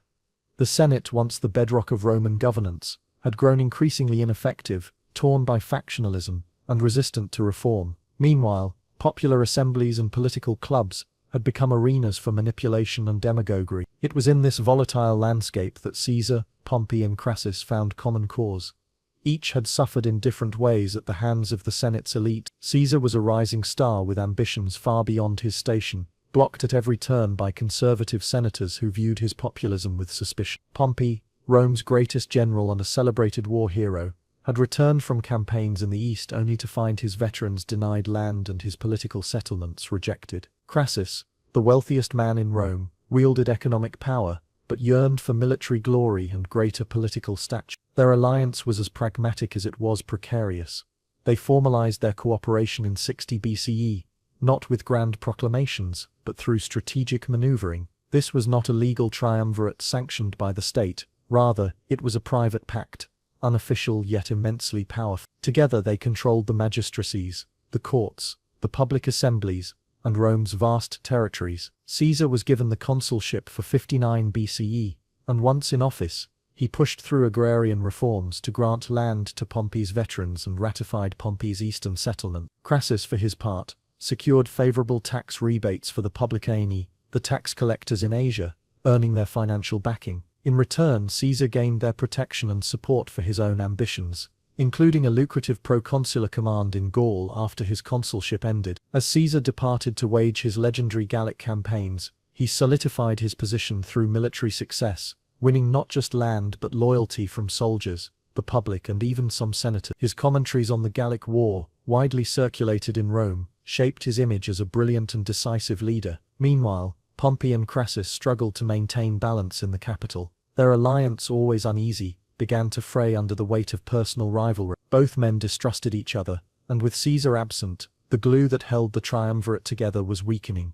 In an attempt to renew their alliance, the three men met at the city of Lucca in 56. There they agreed that Pompey and Crassus would take the consulship again in 55 BCE, and Caesar's command in Gaul would be extended. The deal worked temporarily. Pompey and Crassus were elected, but the underlying tension remained. Crassus soon left for the east to campaign against the Parthian Empire, driven by a desire for military prestige to match Pompey's, but it would prove his undoing. In 53 BCE, at the Battle of Carthage, Crassus suffered a disastrous defeat. He was killed, his army annihilated, and the symbol of Roman might, the legionary standards captured by the Parthians. With Crassus gone, the Triumvirate collapsed into a dyad, and the rivalry between Pompey and Caesar, once dormant, began to erupt. Pompey, now the sole remaining pillar of the alliance, shifted his allegiance closer to the Senate's conservative faction, alarmed by Caesar's growing power and popularity, and fearing that his own influence was being eclipsed.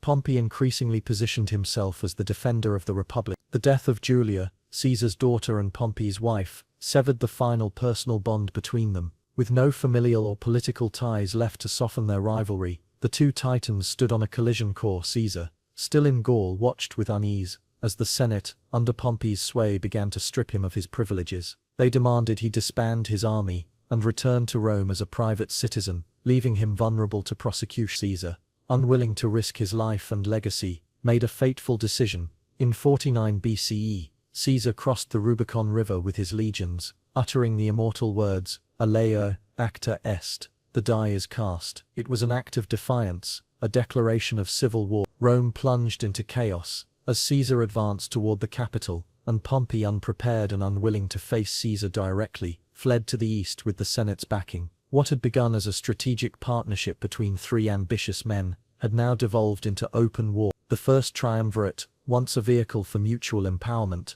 had become a trigger for the Republic's disintegration. The war that followed was swift and brutal. Caesar's military genius outmaneuvered Pompey's forces, culminating in the decisive Battle of Pharsalus in 48 BCE. Despite commanding a larger army, Pompey suffered a catastrophic defeat. He fled to Egypt, seeking refuge, but was betrayed and murdered upon arrival. Caesar, upon reaching Egypt, wept at the sight of his rival's severed head.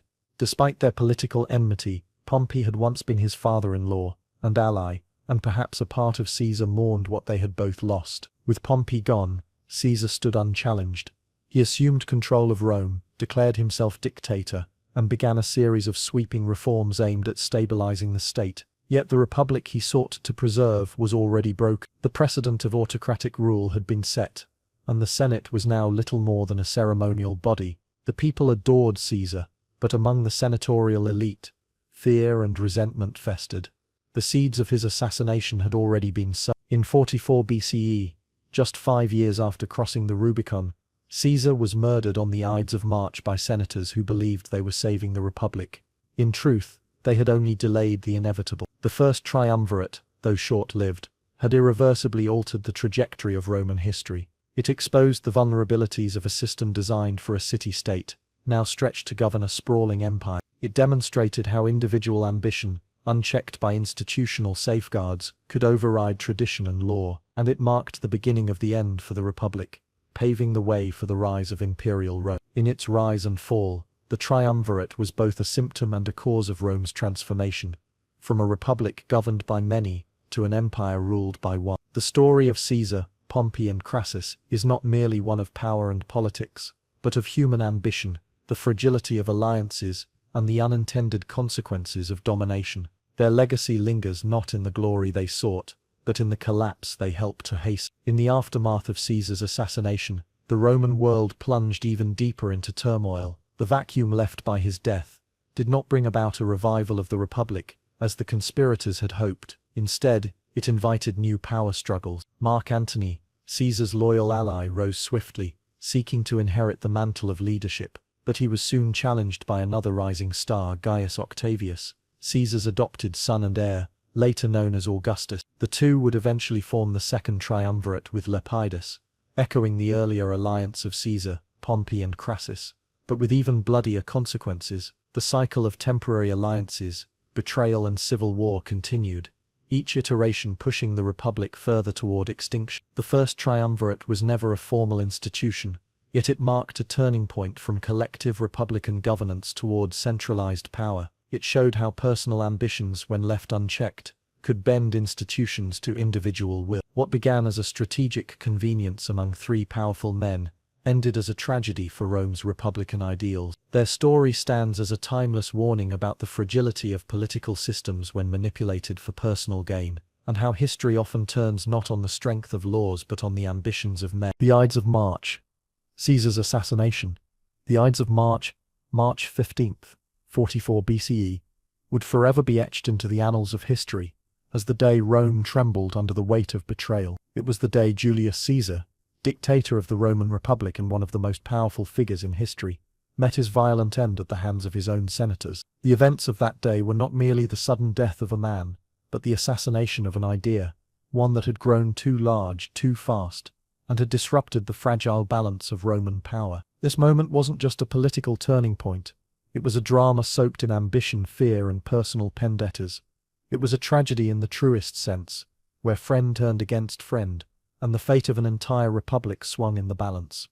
Caesar's rise to power had not come quietly. He had been a brilliant general, a shrewd politician, and a man of immense charisma. He had won the hearts of Rome's plebeians by offering bread, entertainment, and a promise of reform, but he had also shaken the foundations of the Senate, eroding the authority of Rome's ancient ruling class. The traditional republic, with its carefully constructed systems of checks and balances, found itself increasingly irrelevant under Caesar's centralized control. Though beloved by many, his accumulation of power unsettled the elite. When he was named Dictator Perpetuo, dictator in perpetuity, it confirmed their darkest suspicions. To the Senate's conservative faction, this was not the natural evolution of leadership, it was monarchy in disguise. In the weeks leading up to the Ides of March, tension in Rome hung heavy like a storm about to break. Whispers echoed through the marble corridors of the Curia, as senators convened in secret, plotting what they believed to be an act of salvation for the Republic. Among them were men Caesar trusted: Brutus,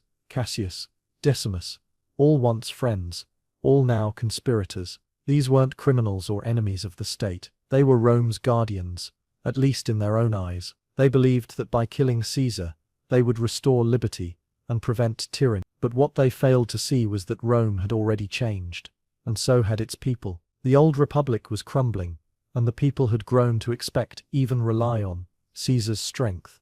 On the morning of March 15th, ominous signs were everywhere. A soothsayer had famously warned Caesar to beware the Ides of March. His wife Calpurnia had been haunted by nightmares, imploring him not to go to the Senate that day. Even some of his allies had grown uneasy, and suggested he postpone his appearance. But Caesar, proud and defiant, brushed off these warnings. He had survived wars, rebellions, and plots. He believed in his destiny, and perhaps in his invincibility. Accompanied by Decimus, one of the conspirators who had earned his trust, Caesar made his way to the theatre of Pompey, where the Senate was meeting while renovations were underway at the Curia. The Senate chamber was a place Caesar had entered countless times before, but this day would be different. As he took his seat, the conspirators surrounded him under the pretense of presenting a petition. One man grabbed Caesar's toga, pulling it down to expose his shoulders. That was the signal. The first dagger struck. Caesar, shocked, fought back, but the others quickly joined in. Blades slashed in a frenzy, striking again and again. According to historical accounts, Caesar was stabbed 23 times. Amid the chaos, he caught sight of Brutus, his close friend, someone he had regarded as a son. In that final moment, something deeper than pain filled Caesar's eyes, something like betrayal. "You too, Brute. You too, Brute," he is said to have whispered before falling to the ground, lifeless. The assassins believed they had saved Rome, but what followed was not the restoration of the Republic. It was a descent into chaos. Instead of cheers, they were met with silence and confusion. The people did not rise in gratitude. They mourned, they feared, and in that fear new allegiances were born. Mark Antony, Caesar's loyal ally, seized the moment. With the dramatic flair only he could muster, he turned Caesar's funeral into a spectacle. As he lifted Caesar's blood-stained cloak and read aloud his will, one that left wealth and land to the citizens of Rome, the crowd erupted into fury. The man they had loved had been taken from them, and the Senate's promises of liberty rang hollow. The streets burned with riot. Civil war loomed on the horizon. Brutus and Cassius, far from being hailed as liberators, became fugitives. Their hopes of reviving the Republic dissolved into the reality of bloodshed. Within a few years they would both be dead, defeated by the forces of Octavian and Antony. The very act they believed would restore Rome's freedom instead accelerated its transformation into an empire. Julius Caesar's adopted heir, Octavian, would eventually take the name Augustus and become the first Roman emperor. Ironically, it was Caesar's death, not his rule, that ended the Republic for good. The Ides of March became a cautionary tale for generations. It warned of the dangers of unchecked ambition, but also of the perils of misreading the will of the people. It showed how the ideals of liberty can be used to justify violence, and how noble intentions can unleash unintended consequences. The conspirators believed they were preserving something ancient and sacred, but what they didn't understand was that the republic they fought for no longer lived in the hearts of the Roman people. They yearned for strength, for leadership, for the certainty that Caesar, for all his flaws, had offered them. In literature and drama, the assassination of Caesar has been immortalized as a moment of profound tragedy. Shakespeare's version, echoing historical fragments, gave voice to the agony of betrayal and the complexity of power. Cowards die many times before their deaths. The valiant never taste of death, but once, he wrote, giving Caesar an almost prophetic dignity. Yet behind the poetry lies a sobering truth. Power, once consolidated, rarely yields quietly. The Ides of March is not just a day marked on a calendar, it is a mirror held up to politics, ambition, and the human condition. What makes Caesar's assassination particularly haunting is not just the act itself, but how familiar its rhythms feel across the ages. A leader becomes too powerful, fears of tyranny take root, allies become adversaries, violence is justified in the name of freedom. But in the end, it is the people, those not in the Senate chambers, not in the halls of power, who bear the brunt of the fallout. Rome's streets told the real story. They were not dancing in celebration but crying out in confusion and despair. Caesar was gone, but the longing for order, for stability, remained. To this day, historians debate whether Caesar's murder was justified, or whether it was a catastrophic miscalculation. Was he a tyrant in the making, or a visionary ahead of his time? Could Rome have transitioned to a more stable system under his leadership, or was empire inevitable? These are questions without easy answers, and perhaps that's why the story endures. It forces us to confront uncomfortable truths about leadership, loyalty, and the fragility of democracy. In the end, the Ides of March was not just the death of Julius Caesar, it was the death of an illusion, that power could be dismantled as easily as it was built, that ideals alone could steer the course of nations. Rome would never be the same, and neither would the world that looked back on it. From that day forward, March 15th would serve as a quiet reminder. Greatness invites both admiration and fear, and those who wield immense power often walk a knife's edge between legacy and downfall. The Battle of Actium, end of Antony and Cleopatra.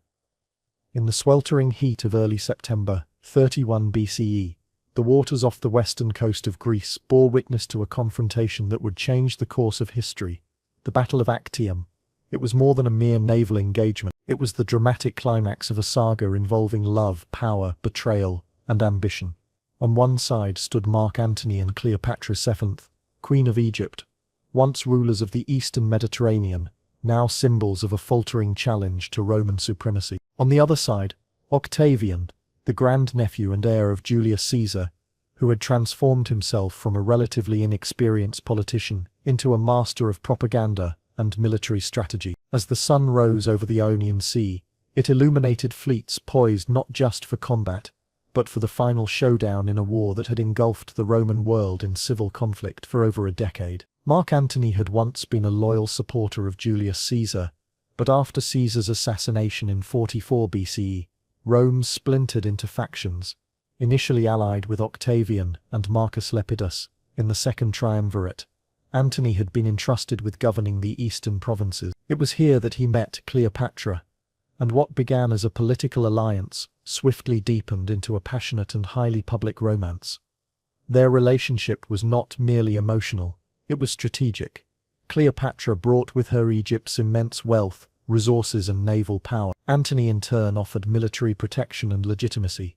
Yet in the eyes of many Romans, Antony had allowed himself to be seduced, not just by Cleopatra, but by the East itself. Whispers of his abandonment of Roman values and ambitions circulated in the Senate and among the people, carefully nurtured by Octavian's propagandists.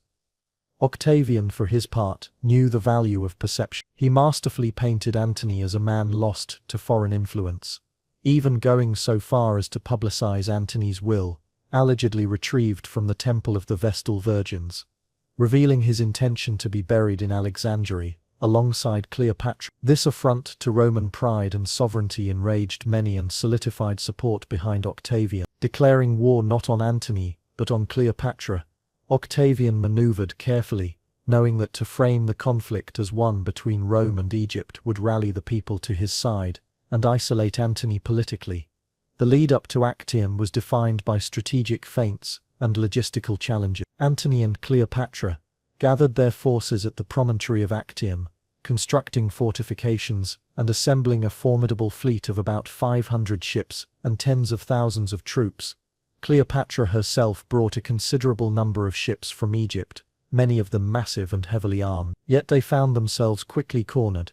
Octavian's fleet, under the command of his trusted general Agrippa, executed a brilliant campaign of naval blockade and harassment, cutting off Antony's supply lines and seizing control of key positions along the coast. The eastern forces found themselves trapped, starving, low on morale, and increasingly disorganized.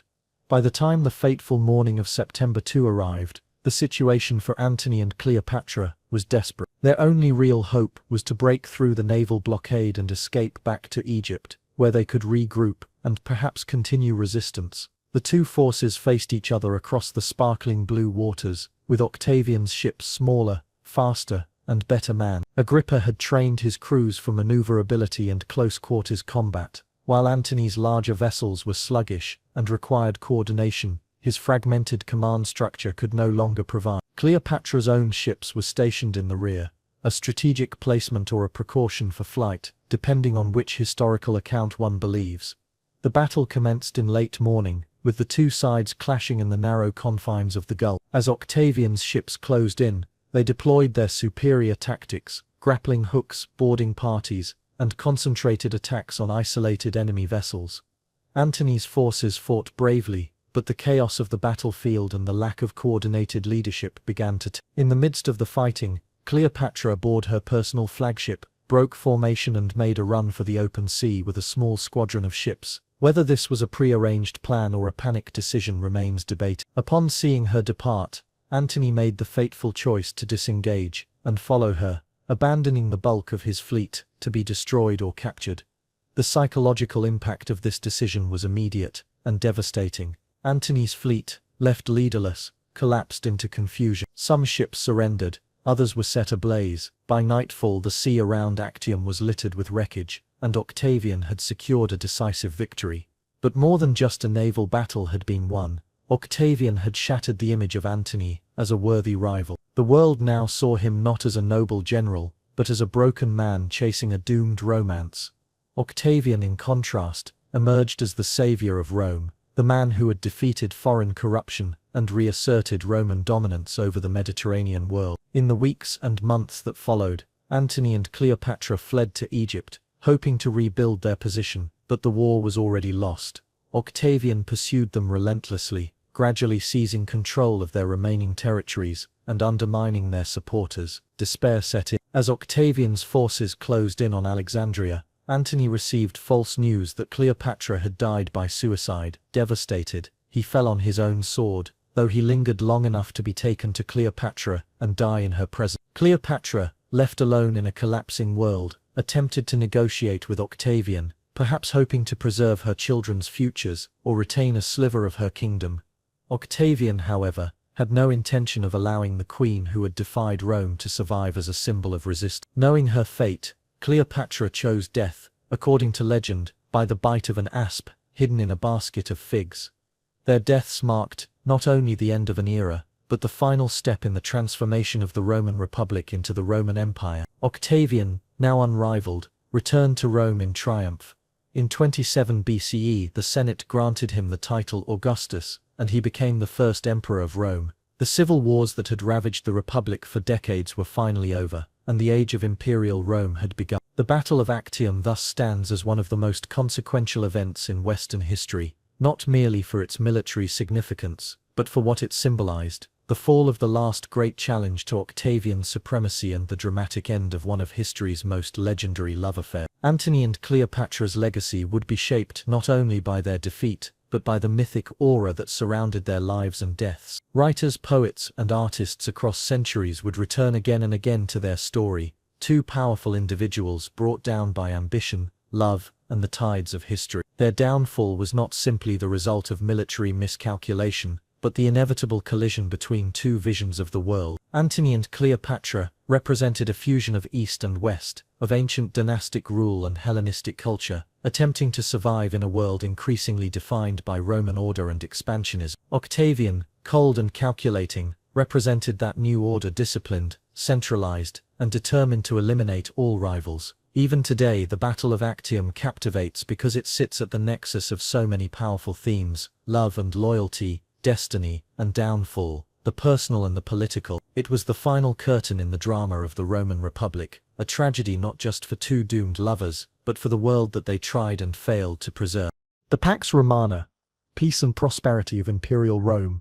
The Pax Romana, literally Roman peace, was not just a period in history, it was a statement of imperial confidence, a time when the might of Rome stood unchallenged, and the Mediterranean world breathed under the weight of structured order and relative stability. This extraordinary period, lasting over 2 centuries from the reign of Augustus in 27 BCE to roughly OT under the death of Marcus Aurelius, marked one of the longest durations of peace ever experienced in the Western world.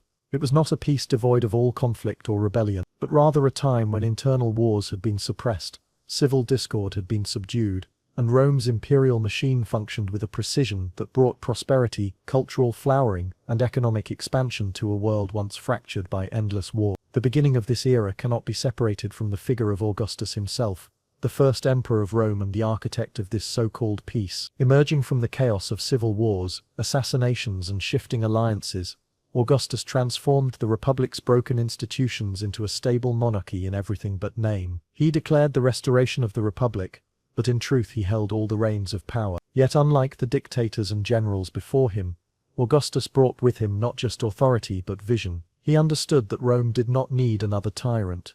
It needed a symbol of unity and order. By consolidating power under a seemingly republican facade, and positioning himself as princeps, the first among equals, he avoided the fate of Caesar while steering the empire into its golden age. Augustus's rule set the foundation of peace through a mixture of military strength, administrative reform, and careful cultural engineering. The legions were firmly loyal, stationed in the provinces as both a deterrent to rebellion and an instrument of Romanization. Roads, aqueducts, and harbors were built or expanded.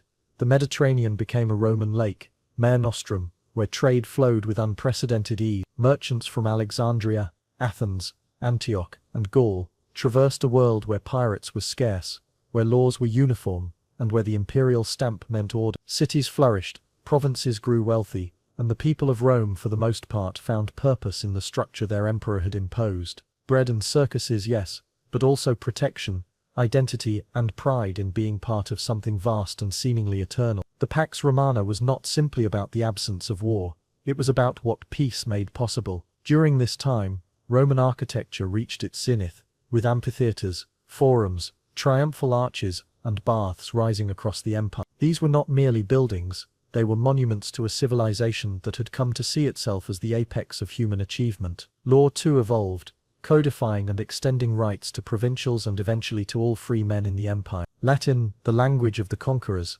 became the tongue of administration, of poetry, and of power, and while Roman might rested on its military legions, its soul was shaped by its poets, thinkers, and engineers.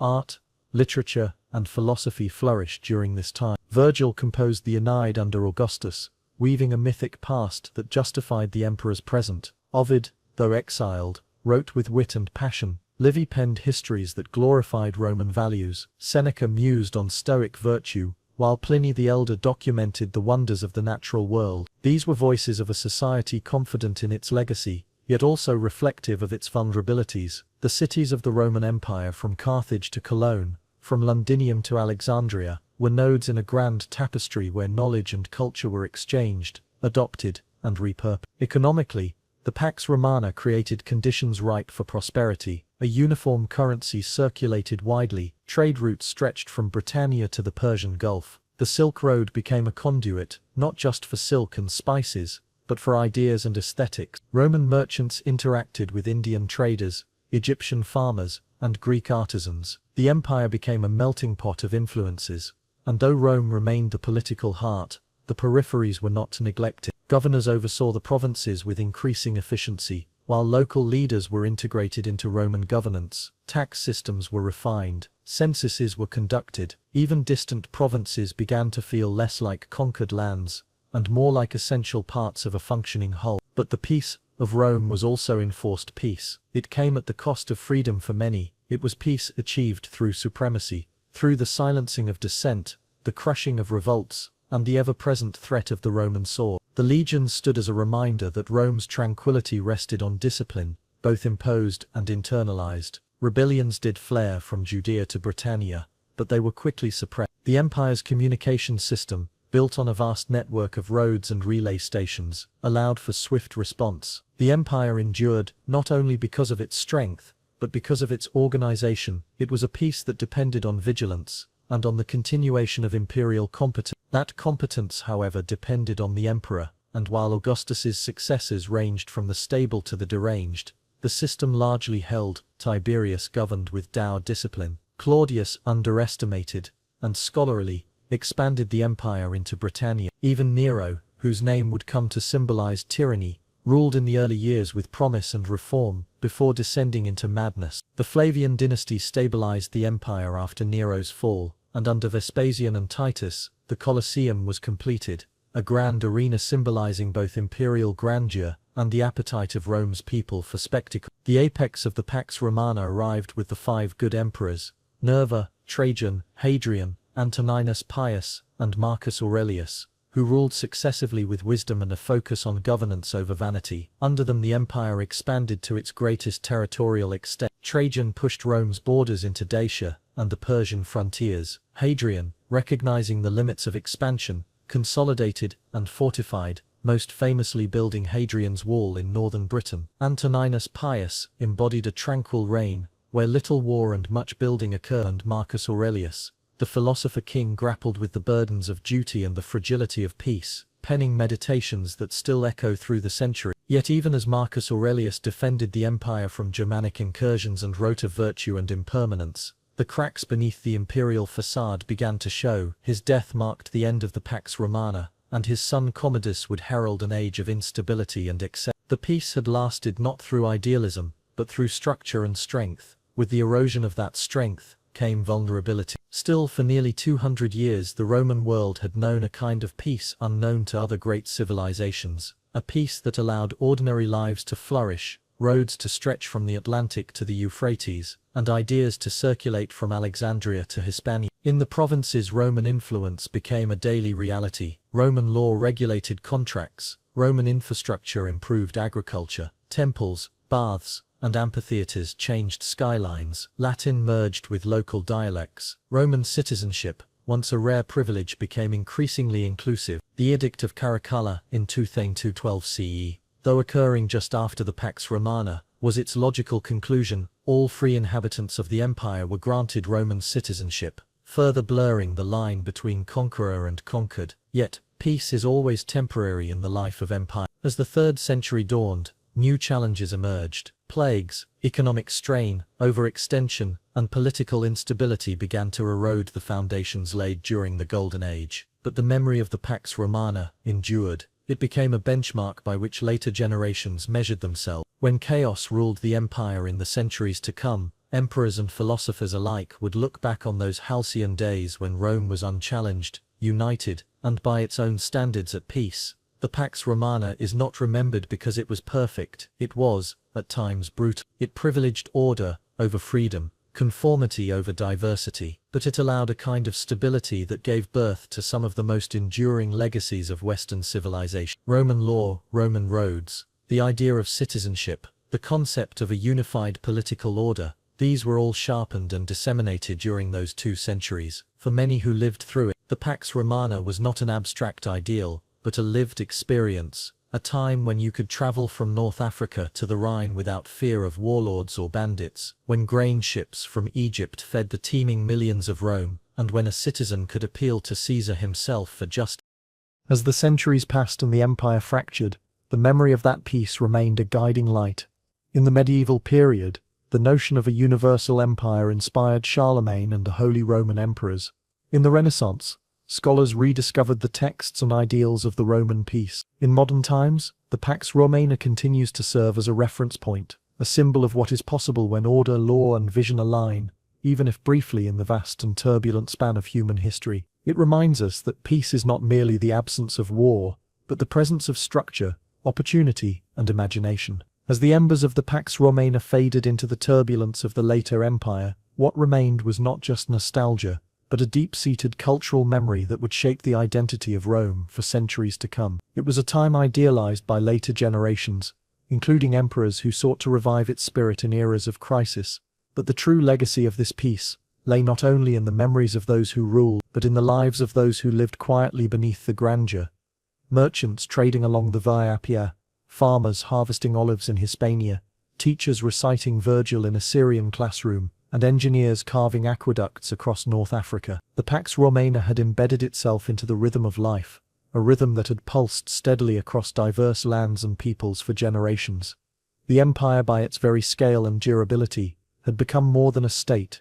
It had become a civilization. A Roman could walk across 3 continents, speaking Latin or Greek, exchanging coins stamped with the emperor's likeness, praying in temples to familiar gods, drinking from the same shaped pottery, and attending games in amphitheaters that followed identical architectural patterns. This homogenization was not without resistance, but for many Roman peace brought a standard of living and security previously unimaginable. Rome was no longer simply a city on the Tiber. It was a vast interconnected world of marble, law, and empire. One of the most remarkable features of this era was the extraordinary system of Roman roads, a symbol and mechanism of unity. Built to endure, these roads connected the farthest reaches of the empire, from the dusty stretches of Mesopotamia to the wind-swept coasts of Britannia. Roman roads enabled legions to move swiftly, messengers to carry imperial decrees, and traders to journey from town to town. Milestones marked every distance.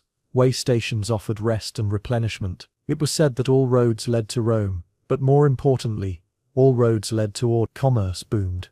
Not simply because goods could move, but because contracts could be enforced. Borders were secured and banditry was swiftly punished. Economic zones flourished in regions like Gaul, Egypt, and Asia Minor, each feeding into the arteries of Rome's capital. The cities themselves, those shimmering nodes of Roman civilization, were more than just centers of administration. They were reflections of Rome's ideals. Each city, whether in Gaul, Africa, or Judea, bore the same hallmarks: a forum, a temple, a bathhouse, and a theatre. These were not merely conveniences, they were instruments of Romanization. The bathhouse, for instance, was not just a place to clean the body, but a space for conversation, debate, and socialization. The theatre wasn't just for entertainment. It echoed with stories that reinforced Roman virtues and identity. Even in places where Latin was not spoken, Roman culture was absorbed in gestures, architecture, clothing, and ritual. This quiet, consistent cultural integration laid the groundwork for what we might now call soft power, and it worked with remarkable effectiveness.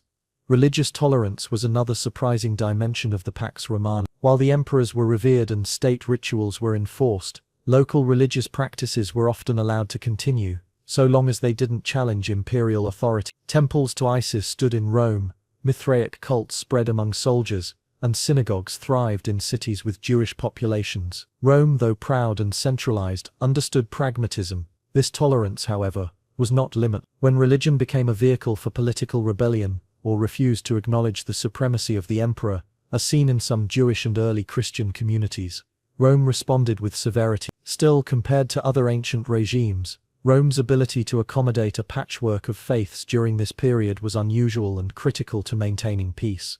The family structure and everyday life also benefited from this era of calm. With wars pushed to the frontiers, men returned home more frequently. In many urban areas, literacy rates rose, particularly among the elite. The concept of Roman citizenship became more accessible, and this shift had powerful implications. By granting the rights and protections of citizenship to more and more people, Rome created stakeholders in its own system. These new citizens paid taxes, contributed to the legions, participated in governance at local levels, and adopted Roman legal norms. The result was not a single Roman people, but a Roman identity that could be shared across cultures and languages. Rome's administrative structure deserves mention as one of the cornerstones of its peace. Governors were appointed to manage provinces, not only with military power, but with judicial authority and civic responsibility. A complex bureaucracy from local magistrates to imperial advisors ensured that decisions could be executed efficiently. Grain was transported from Egypt to Rome without famine. Droughts and shortages were met with logistical solutions. Imperial welfare programs, such as the alimenta, offered support for poor children. These were not acts of pure benevolence, they were strategic, designed to prevent unrest and promote loyalty, but they reflect an advanced understanding of governance that valued stability as much as conquest. Still, peace always comes at a cost. In Rome, that cost was borne silently by the enslaved, the colonized, and the dissenters. The grandeur of the empire was built, quite literally, on the backs of forced labor. Slaves mined the marble for temples, served as tutors to noble children, and rowed the imperial ship. While some could earn freedom and even prosperity, many lived harsh, unforgiving lives. Likewise, entire populations were resettled, conscripted, or silenced if they stood in the way of Rome's order. The Pax Romana was a top-down peace, and while it created unprecedented stability, it also demanded submission. This contradiction between peace and power was never fully resolved, and it remains one of the core paradoxes of imperial Rome. Perhaps what best defines the legacy of the Pax Romana is how long it took for Europe to see anything like it again. When Rome fell, the unity fractured, roads fell into disrepair, trade routes disappeared, law became local, fragmented, or replaced by feudal code. The peace that had once tied cities together unraveled, and with it, the sense of a shared identity. Only centuries later, through the Renaissance and Enlightenment, would Europe once again begin to dream of unity and order on a Roman scale. The idea of Europe, the dream of civilization, the vision of a peaceful, law-bound world, all trace part of their lineage back to the Pax Romana. Even in today's world, the echoes of that Roman peace remain. Our legal systems, architectural ideals, administrative models, and even languages carry traces of that age. The foundations laid during the Pax Romana were not erased by time, they were embedded into the very structures of modernity. And though Rome is long gone, its peace lives on in the institutions it inspired, in the cities it once ruled, and in the idea that order, when wisely governed, can create something greater than conquest alone. The rise of the Seven Hills and early settlements. In the shadowy veil of ancient time, before the name Rome echoed across continents, there was only land, untamed, undivided, and watched by the sun as it rose and set over 7 gentle hills. These hills, Palatine, Aventine, Capitoline, Quirinal, Viminal, Esquiline, and Callian, stood like silent guardians over the Tiber River. They were not yet adorned with marble columns or triumphal arches. Instead, they bore the footprints of shepherds, farmers, and wandering tribes who saw in these heights both shelter and opportunity. The rise of these hills was not a geological event, but a human one. As the mists of prehistory began to lift, these mounds of earth became the seedbed for what would grow into the greatest city the world had ever known. Long before the grandeur of emperors or the strategy of senators, before even the legendary twins Romulus and Remus were said to have quarreled in the dust, the 7 hills were home to fragmented yet vibrant communities. Small settlements began to cluster atop the Palatine Hill, likely drawn by its natural defensibility and its proximity to the Tiber. Archaeological evidence reveals traces of huts and early tombs dating back to the 10th century BCE, whispering of a life centered around herding, agriculture, and the rhythms of the earth. These were not urban planners or warriors, but families carving out meaning with their hands and livestock, connected more by necessity than by nationhood. As the centuries passed, more hills joined this quiet movement of human ambition. Each hill seemed to attract its own cluster of people, forming a patchwork of cultures and customs, Latins, Sabines, Etruscans, all threading their way into the soil and soul of the region. There were rituals to honor the gods of sky and field, burial practices shaped by beliefs of the afterlife, and wooden huts that clung to the slopes like the first breath of civilization. The hills offered refuge from floods and defense against rival tribes, but more than that, they offered a vantage point, a chance to look outward and imagine something greater. The Palatine Hill, often regarded as the birthplace of Rome, quickly became the most storied of all. According to myth, this was where the she-wolf nursed Romulus and Remus, and where Romulus would later strike his brother down, and lay the foundations of a new city. Yet beneath the poetry of legend lies a real and ancient truth.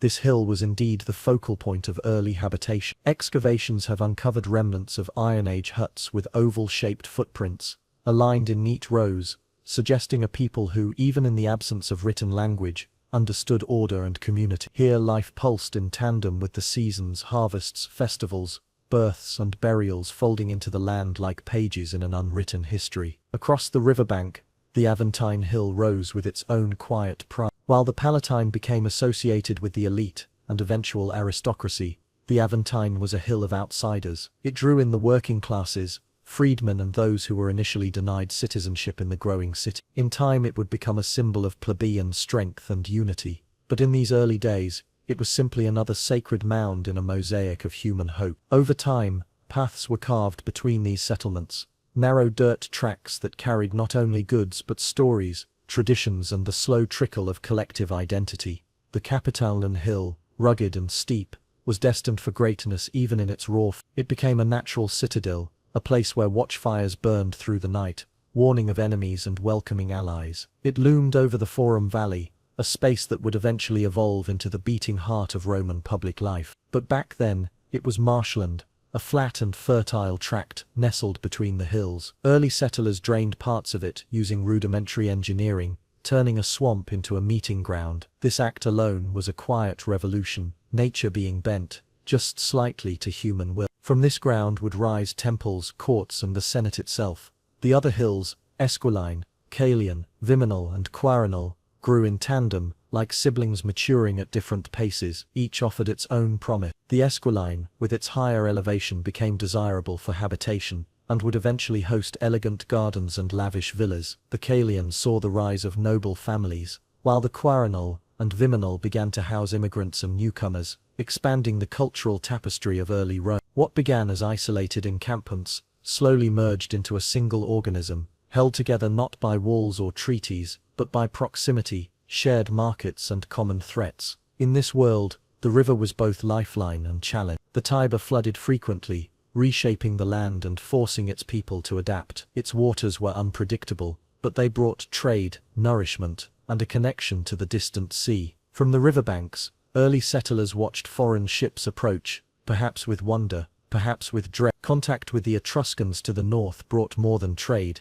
It brought ideas. From the Etruscans came technologies of drainage, religious symbolism, and the first hints of urban planning. They brought a vision of what these hilltop villages could become, a city not just of huts and pastures, but of streets, shrines and stone. As these once scattered communities grew more entwined, the hills were no longer just places to live, they became symbols. Each one carried memory, meaning and sacredness. The early Romans believed deeply in the spirit of place. The genius loci and the hills became embodiments of divine favor. Festivals were held atop their crests, altars were erected to unnamed gods, and boundaries were marked not with fences but with rituals. The Septimuntium, a festival honoring the seven hills, is evidence of how early Rome acknowledged its unique geography, not just as terrain but as destiny. By the 8th century BCE, what had begun as scattered encampments was coalescing into a city. Defensive walls were built, mud brick at first, then stone encircling the Palatine, and eventually linking other hills. Roads widened, temples rose, and a political order began to emerge from the fog of tradition. The hills, once natural features, became stages for human ambition. A rudimentary senate may have met on the slopes, deciding matters of food, war, and worship. Livelihood still revolved around cattle and grain, but whispers of empire were already in the wind. In time these seven hills would bear the weight of emperors, and echo with the clamor of gladiators. They would witness triumphs and invasions, betrayals and rebirth. But none of that was inevitable. It was forged, stone, by people who dug into the earth with bare hands, and planted the roots of a civilization. Their names are mostly lost, but their legacy endures, etched into the contours of a landscape that still rises and falls in silent tribute to its origins. As the Roman identity began to form, the idea of the seven hills became more than topography, it became mythology. To be Roman was to belong to these hills, to walk their paths and share in their destiny. Later poets and historians would look back and assign grandeur to these humble beginnings, seeing in every slope the rise of providence and glory. But the truth is simpler and more profound. The rise of the seven hills was the rise of human resilience. imagination, and a stubborn will to build something lasting in a world of impermanence. Thus, from marsh and stone, myth and memory, the eternal city began not with trumpets or marble, but with quiet footsteps across 7 hills. And even now, as centuries have turned and empires have fallen, those hills remain silent, enduring, and alive with the echoes of a people who dared to climb. The birth of the Roman Republic. Overthrow of the kings. The story of the Roman Republic begins not with calm deliberation or gradual reform, but with a surge of fury, betrayal, and a people's desire to reclaim dignity. For centuries, Rome had been ruled by kings, some wise, others tyrannical. The final years of the Roman monarchy were marked by growing discontent, simmering beneath a veneer of tradition and ceremony. The people of Rome had grown weary of kings who ruled by divine claim rather than the consent of the governed. This tension, boiling over under the last king, Tarquinius Superbus, Tarquin the Proud, erupted into a defining moment in Roman history, the birth of the Republic. Tarquinius Superbus came to power through blood and deception. His ascent was marked by the murder of his predecessor, Servius Tullius, a ruler remembered more fondly for his reforms and efforts to uplift the Roman people. Unlike the earlier kings, who had at least feigned benevolence, Tarquin ruled with open disdain. His reign was harsh, filled with cruelty, corruption, and the suppression of the Senate. He dismantled the checks on royal power and governed like a despot. Rome's noble families, already resentful of his authoritarianism, were forced into silence. But no amount of fear could hold back a tide of public outrage when honor was shattered beyond repair. The spark that ignited the revolution was not a military defeat or a tax, but a violation of a Roman noblewoman, Lucretia. She was the wife of Collatinus, a respected Roman nobleman, and known for her chastity and virtue. During a time when Roman men were away fighting, Lucretia was assaulted by Sextus Tarquinius, the king's son. Despite her noble status, her pleas for justice were ignored by a regime that saw itself as untouchable. Unable to bear the shame and dishonor brought upon her, Lucretia took her own life, but not before demanding vengeance. Her death became more than personal tragedy. It was a political awakening. Lucretia's body was carried through the streets of Rome by her kinsman, Lucius Junius Brutus, who called upon the citizens to rise up against the tyrant. Brutus, once considered a fool for playing dumb to avoid suspicion by the king, revealed himself as a cunning and passionate leader. He urged the Roman people to reject the monarchy, not just in grief, but in defense of their future. His words echoed with fury, but also with purpose. Never again should one man hold so much power over Rome. The people listened, and more importantly, they acted. The expulsion of the Tarquins was swift and decisive. The people and the Senate, united by outrage and a thirst for self-determination, declared an end to monarchy in 509 BCE. In its place they established a new system, a republic. This was not simply a shift in leadership, it was a transformation of the Roman identity. The word rex or king became repugnant. Never again would Rome allow a single man to wear a crown. Power was to be distributed, restrained, and defined by law. In its place stood 2 consuls, elected annually, each with equal authority and the power to veto the other. It was an elegant solution to the problem of tyranny, balance. The early republic was fragile, born out of revolution and driven by ideals rather than experience. Brutus himself became one of the first consuls, alongside Collatinus. But the burden of rebuilding Rome without a monarchy weighed heavily on the state. The aristocratic Senate held sway, yet it was constantly challenged by the will of the people. The Patricians, the elite landowners, claimed guardianship over Roman tradition, while the plebeians, the common citizens, demanded representation and fairness. From the beginning, the Republic was defined by this struggle between classes. Brutus's commitment to the Republic would be tested in the cruelest of ways. Not long after the Tarquins were expelled, efforts were made to restore them by sympathetic nobles within Rome. Among the conspirators were Brutus's own son. When the plot was uncovered, Brutus was faced with a father's worst nightmare, yet he did not waver. He sentenced his sons to death, allowing them to be executed publicly for their betrayal. It was a brutal affirmation that the Republic was greater than any personal tie. The message was clear: loyalty to Rome must stand above all else. But the threat from the Tarquins was not over. The deposed king sought support from neighboring Etruscan cities, hoping to reclaim his throne by force. In the Battle of Lake Regillus, Roman forces clashed with the returning Tarquin and his Etruscan allies. It was a hard-fought battle, full of myth and valor, where Roman gods were said to have appeared on the battlefield. Ultimately, Rome emerged victorious, and the Tarquins faded into historical exile. The monarchy was gone for good, and the Republic had survived its first great test.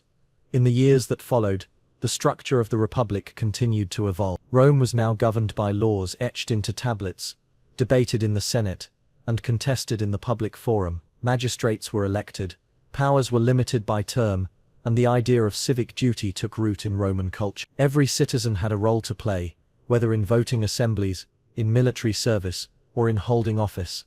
While not all Romans were equal, the principle that Rome belonged to its people began to shape every institution. The fall of the kings also gave birth to Rome's most sacred values: libertas, liberty; res publica, public matter; and virtus, excellence of character. These ideals, born in blood and defiance, would guide Rome through centuries of expansion, conflict, and glory. The Romans came to believe that they were destined for greatness, because they had chosen to govern themselves. This belief became a cornerstone of Roman identity, passed from one generation to the next. It justified conquest, bound society together, and offered a model that would influence republics for millennia to come. But the Republic was not without its contradictions. While Rome declared itself free, vast numbers of people, especially women, slaves, and foreigners, remained without voice. The new political system empowered an elite few, while the majority had to fight, again and again, for inclusion. This tension would erupt many times in Roman history, leading to reforms, revolts, and the slow but steady expansion of rights. The very conflict that birthed the Republic never truly ended. It simply changed form. Still, the overthrow of the monarchy marked a turning point, not just for Rome, but for the world. Here was a society that dared to dismantle the divine right of kings and replace it with elected officials, rule of law, and civic duty. The Roman Republic would last for nearly 5 centuries, outlasting many kings and kingdoms. Its ideals, forged in the fire of resistance, would echo through time, shaping political thought, inspiring revolutions, and leaving behind a legacy that would endure long after the Republic itself gave way to empire. And so, out of tragedy and tyranny, the Roman Republic was born. It did not arrive with fanfare, but with anguish and resolve.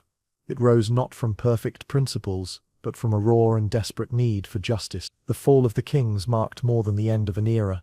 It marked the beginning of a Roman experiment in liberty, one that would captivate and confound the world for centuries to come. The struggle of the orders, Patricians versus Plebeians. In the shadowed alleys and sunlit forums of ancient Rome, a fierce social conflict brewed, not one of swords and shields, but of class and constitution, known as the struggle of the orders. This centuries-long clash between the patricians and plebeians would come to define the political evolution of the Roman Republic. It wasn't a sudden revolution, nor was it a neatly defined movement. It was a drawn-out, persistent tug-of-war between the elite and the common citizen, unfolding not on a battlefield, but in the very heart of Roman governance.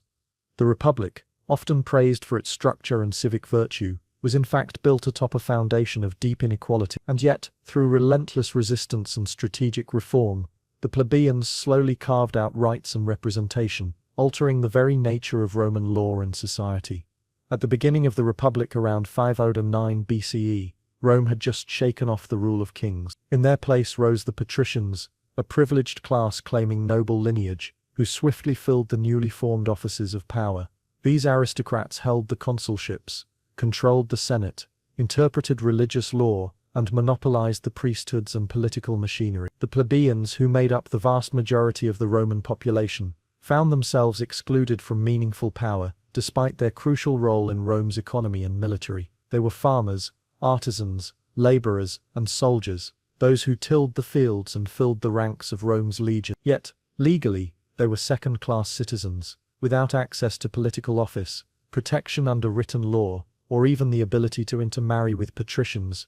Plebeians lived in a state of civic exclusion and vulnerability. The imbalance was stark, and it bred discontent. The early years of the Republic were marked by this simmering resentment, especially as the burdens of war, debt, and land ownership fell heavily on the plebeians. Many found themselves in debt bondage, essentially enslaved to wealthier patricians who could seize their land or imprison them for unpaid dues. With no legal recourse, they were at the mercy of those in power. The breaking point came not from a violent uprising, but from a powerful collective act, secession. In what would become a hallmark tactic, the plebeians withdrew from the city in 494 BCE, refusing to fight in Rome's wars unless their grievances were addressed. This was no small threat. Without its plebeian soldiers, Rome's military might was crippled. Faced with this pressure, the patricians relented. The plebeians were granted the right to elect their own representatives, the tribunes of the plebeians, who could intervene on their behalf and veto unjust decisions made by magistrates.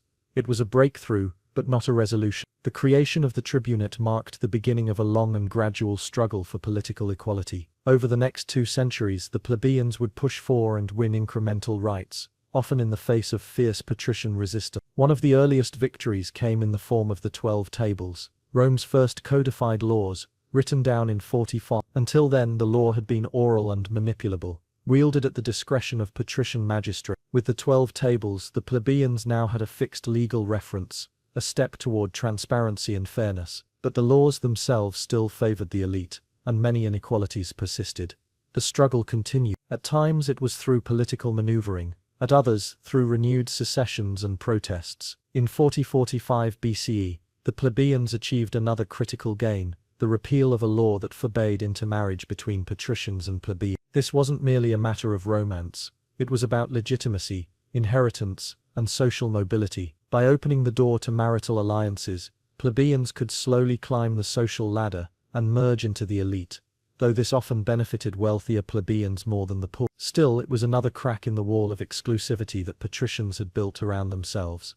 Perhaps the most significant victory came in 3067 BCE, with the passage of the Licinian Sextian laws. These laws addressed economic grievances by limiting the amount of public land one could hold, and more importantly, mandated that one of the 2 consulships be open to plebeians. This was monumental. The consulship was the highest office in the Republic, equal parts general administrator, and symbol of state power. To have a plebeian in this role was not just symbolic, it shifted the center of Roman politics. Though patricians still dominated many other key positions, this breakthrough allowed a new class of elite plebeians, the so-called nobles, to enter the upper echelons of power. It blurred the lines of class and slowly eroded the monopoly of the old aristocracy. Still, the tension never entirely disappeared.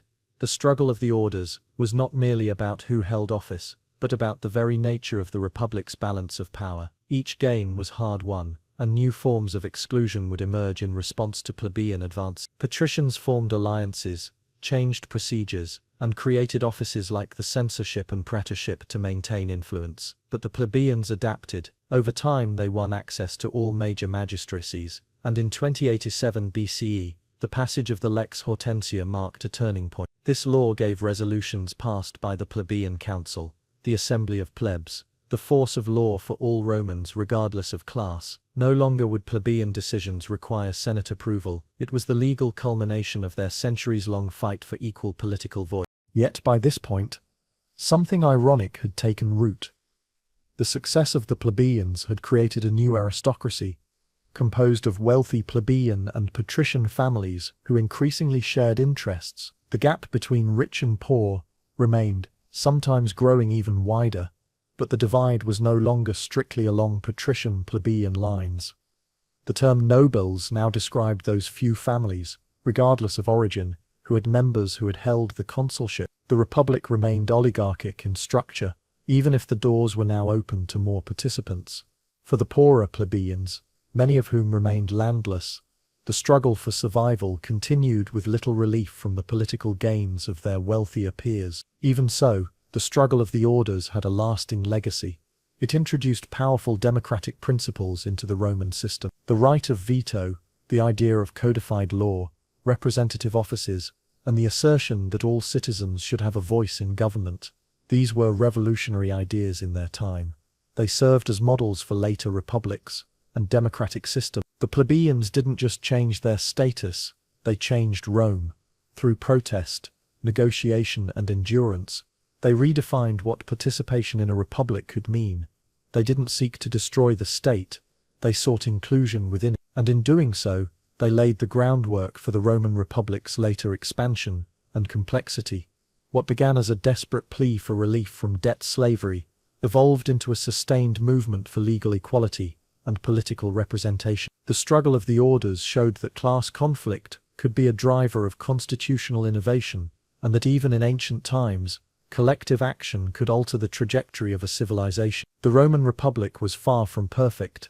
It was hierarchical, conservative, and often cruel to those outside its citizen body.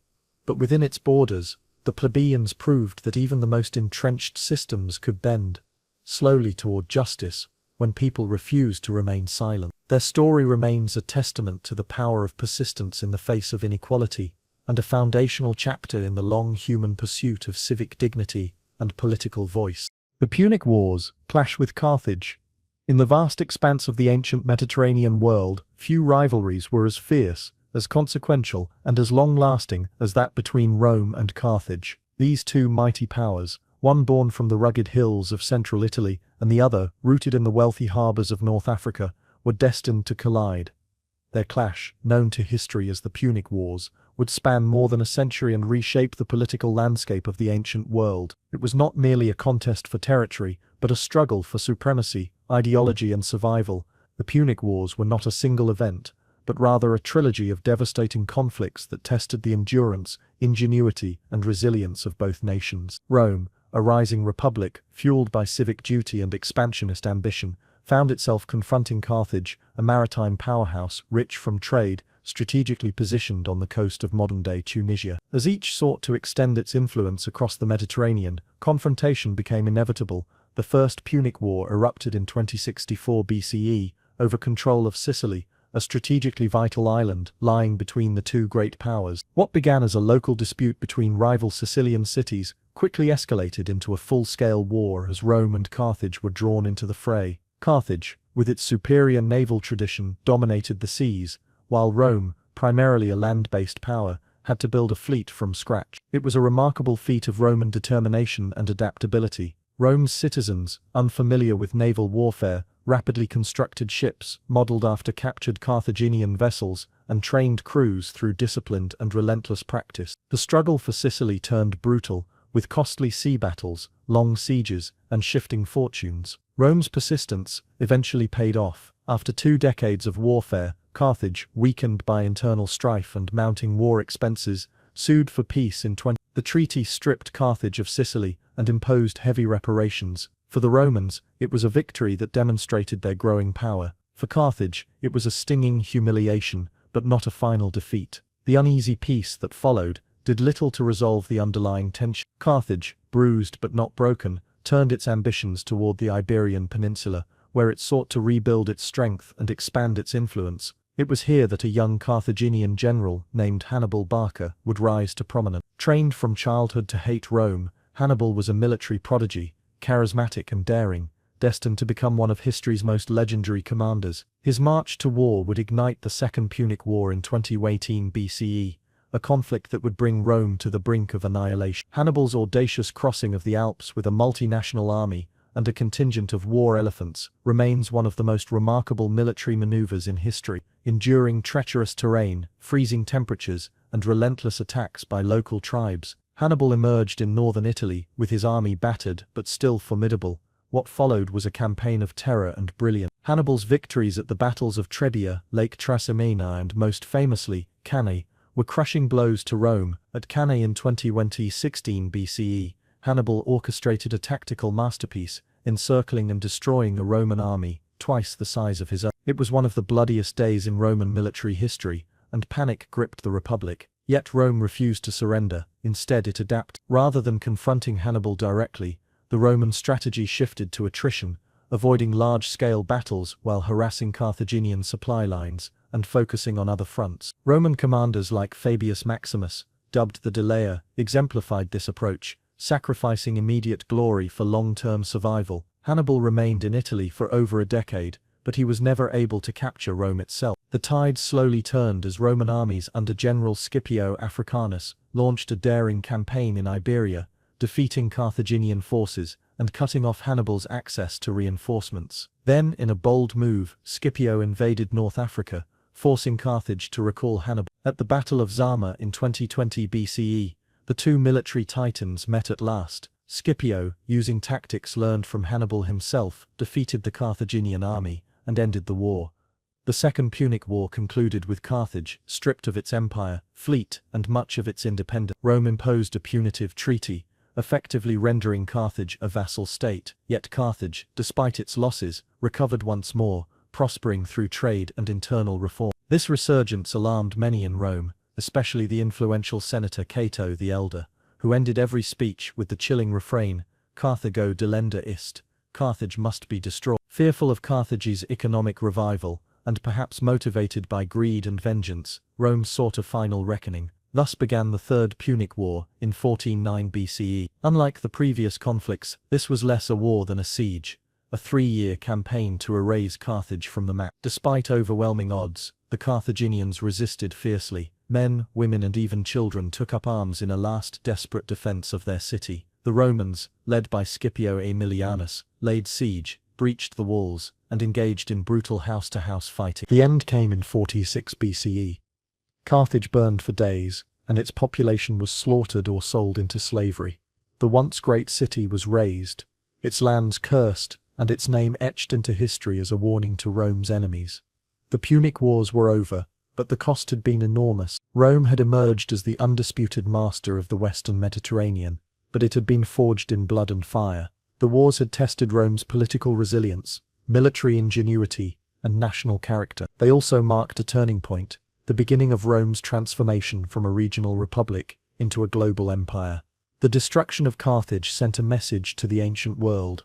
Rome would not be challenged, and those who did would pay the ultimate price. Yet the legacy of the Punic Wars extends beyond conquest. They reshaped the Roman military, expanded Rome's economic reach, and exposed the Republic to new cultures, ideas, and trade networks. They also sowed the seeds of internal change, as the spoils of war led to social inequality, political corruption, and the slow erosion of republican ideals. Carthage may have been destroyed, but its memory haunted Rome. In its victory, Rome inherited the responsibilities and burdens of an empire, and with it, the challenges of managing a diverse and sprawling domain. The Punic Wars were not just a clash between two cities. They were a crucible in which the future of the ancient world was forged. And as the smoke cleared over the ruins of Carthage, the world beheld the dawn of a new era, an era of Roman domination.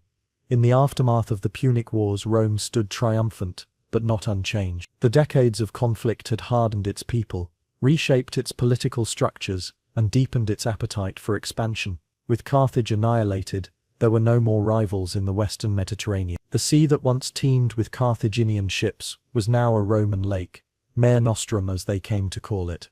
But with that dominance came complexity. The vast influx of wealth, slaves and territory from the wars introduced new dynamics into Roman society. Landowners grew richer, the urban poor swelled in number, and the gap between classes widened. Veterans returned home expecting land and reward, but many were left impoverished or displaced, as wealthy elites consolidated land into large estates called latifundia. This socio-economic shift laid the groundwork for future unrest, including the rise of populist leaders and civil war. Moreover, the Punic Wars introduced Rome to the broader Hellenistic world, through both conflict and contact. As Rome moved into former Carthaginian holdings in Spain and North Africa, and eventually into the Eastern Mediterranean, it encountered new philosophies, technologies, and administrative systems. The wars had taught Rome the value of logistics, naval power, and global strategy. It was no longer just a republic of citizen soldiers fighting seasonal wars in Italy. It had become a military machine capable of projecting power across continents. But this transformation came at a cost. Rome's republican ideals, based on citizen virtue and shared governance, were increasingly strained under the weight of empire. Power began to concentrate in the hands of generals and politicians, who commanded not just armies but popular loyalty. The memory of Hannibal, of the burning of Carthage, and of Rome's near destruction would linger for generations, serving as both a warning and a source of pride. The Punic Wars were not just battles over land or trade, they were the defining crucible of Rome's imperial destiny. Internal strife. The Gracchi reforms, in the closing decades of the Roman Republic, as the wealth of conquest poured into the heart of the Mediterranean world, Rome itself began to fracture. What had once been a relatively balanced society of citizen soldiers and small farmers was quickly becoming an empire of extreme inequality, concentrated landholdings, and disenfranchised masses. At the center of this social and political unraveling stood the brothers Tiberius and Gaius Gracchus, two men who dared to challenge the status quo in a bold attempt to save the Roman Republic from the seeds of its own destruction. Their story is one of idealism, reform, resistance, and ultimately, tragic downfall, marking a pivotal chapter in Rome's long slide towards civil war. Tiberius Sempronius Gracchus was born into one of Rome's most distinguished families. His mother, Cornelia, was the daughter of Scipio Africanus, the great general who had defeated Hannibal. This lineage came with immense prestige, but also an expectation of public service and duty. Tiberius grew up, witnessing the growing divide between the rich patricians and the struggling plebeians. Following the Punic Wars, much of the Italian countryside had been devastated, and many small farmers who had once formed the backbone of Rome's military and civic life had lost their land. In their place rose vast estates, or latifundia, owned by the elite and worked by slaves. The Roman economy was becoming increasingly dependent on slave labor, while the common Roman citizen was pushed further to the margins. By the time Tiberius entered public life as a tribune of the plebs in 1333 BCE, the imbalance had reached a crisis point. His solution was revolutionary in its simplicity: enforce the ancient laws that limited how much public land any one individual could own, and redistribute the excess to poor Roman citizens. The aim wasn't to punish the rich, but to restore the health of the Republic by reviving the class of small, land-owning citizens. Tiberius proposed the Lex Sempronia Agraria, a land reform law that would cap individual landholdings and distribute reclaimed land to landless Romans in small plots. However, the implications of this reform threatened the very foundation of elite power. The Senate, dominated by land-owning aristocrats, was vehemently opposed. They argued that Tiberius's plan was an attack on private property, a breach of constitutional norms, and a populist grab for power. Tiberius bypassed the Senate entirely, appealing directly to the popular assembly of the plebs to pass the law. This move, though legal, was deeply provocative and set a dangerous precedent for circumventing traditional republican institutions. When a fellow tribune attempted to veto the proposal, Tiberius had him removed from office, a shocking and unprecedented act. Despite fierce resistance, the law was passed, and a land commission was established to carry it out. But Tiberius's enemies in the Senate did not. They blocked funding, undermined the commission's work, and spread rumors about Tiberius's intention. As his term neared its end, Tiberius made another controversial move. He sought re-election as tribune, something seen as a direct challenge to the spirit of the Republic, which discouraged consecutive terms. It was this decision that ultimately led to his downfall. On the day of the election, a mob of senators and their supporters, fearing he intended to make himself a king, stormed the Capitoline Hill. Armed with clubs and stones, they beat Tiberius and over 300 of his followers to death. It was the first time in the Republic's history that political violence had spilled so bloodily into the heart of government. The murder of Tiberius Gracchus shocked Rome, but it did not solve the underlying crisis. A decade later, his younger brother Gaius Gracchus took up the mantle of reform. Gaius was more charismatic, more politically astute, and more radical than Tiberius. Elected as tribune in 23 BCE, he introduced a sweeping package of reforms aimed not only at land redistribution, but also at broader social and economic issues. He established subsidized grain distributions to feed the urban poor, founded colonies to settle landless citizens, and enacted judicial reforms that transferred some legal power away from the senatorial class to the equestrian order, Rome's wealthy business class. Gaius also took aim at Rome's provincial mismanagement. He proposed that Roman allies in Italy be granted citizenship, an inclusion that would have significantly expanded the base of Roman political life. However, this idea met fierce backlash from many Roman citizens, who feared that extending rights to non-Romans would dilute their own power and privileges. The backlash was swift, and Gaius began to lose political support. In a desperate bid to maintain control, Gaius, like his brother before him, sought re-election. The atmosphere in Rome grew increasingly tense, and when riots broke out during one of his assemblies, the Senate declared a state of emergency. For the first time, they issued the Senatus Consultum Ultimum, a decree that gave consuls emergency powers to protect the state. Armed troops were sent to confront Gaius and his followers on the Aventine Hill. Rather than be captured, Gaius reportedly ordered a slave to kill him. Over 3,000 of his supporters were executed in the aftermath, and their bodies were thrown into the Tiber.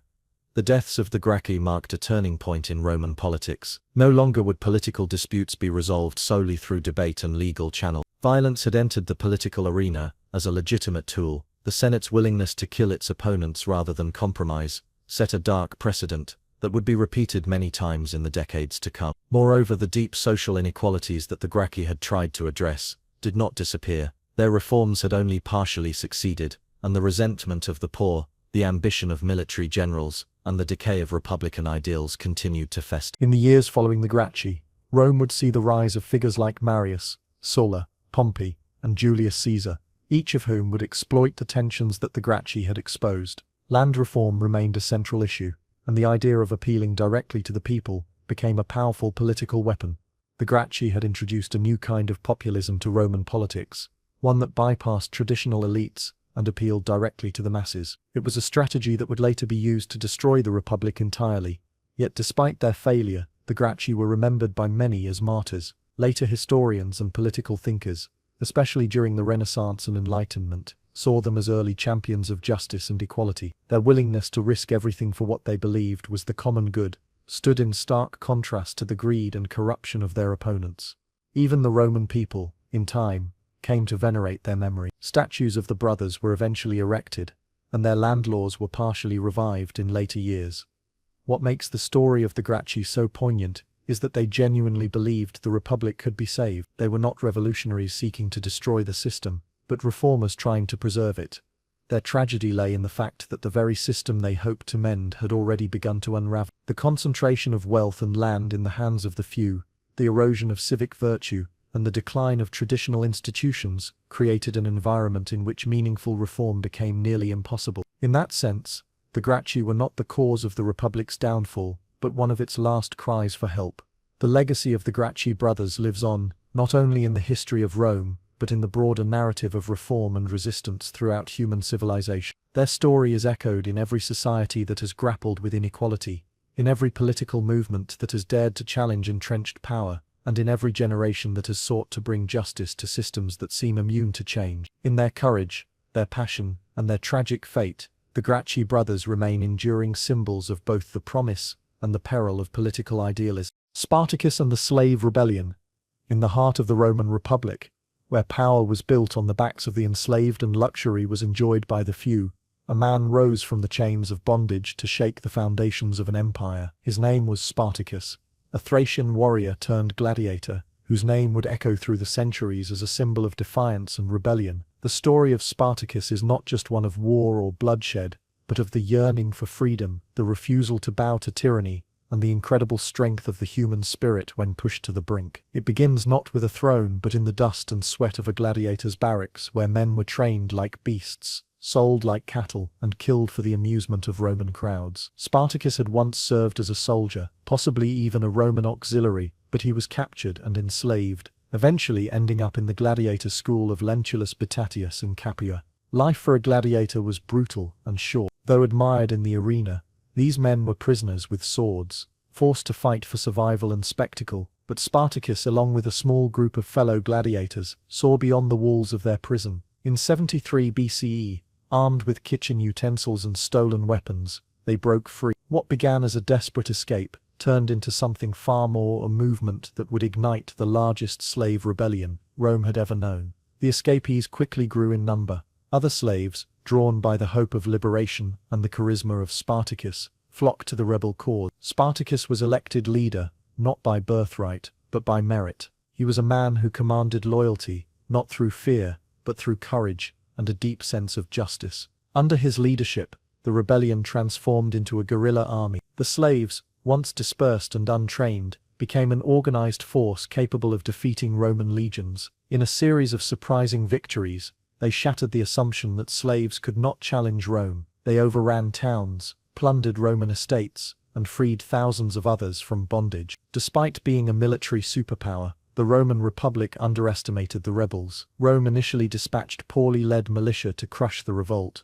but Spartacus proved to be a brilliant strategist. His forces employed hit-and-run tactics, ambushes, and made effective use of the rugged terrain of southern Italy. Every Roman defeat served as a signal that the Republic was vulnerable. As the months passed, Spartacus's army swelled to tens of thousands. Some sources suggest his forces may have reached over 100,000 men, women and children, an entire society on the move, desperate for a homeland or a safe passage to freedom. But the goals within the rebellion were not uniform. While Spartacus reportedly wished to march north and escape over the Alps, many of his followers, emboldened by their victories and tempted by plunder, wished to stay and fight. This internal divide would prove costly. Spartacus, though capable, was not leading a disciplined army, but a mass of former slaves, each with their own hopes and fears. And Rome, finally recognizing the magnitude of the threat, mobilized its elite legions under the command of Marcus Licinius Crassus, one of the wealthiest and most ambitious men in Rome.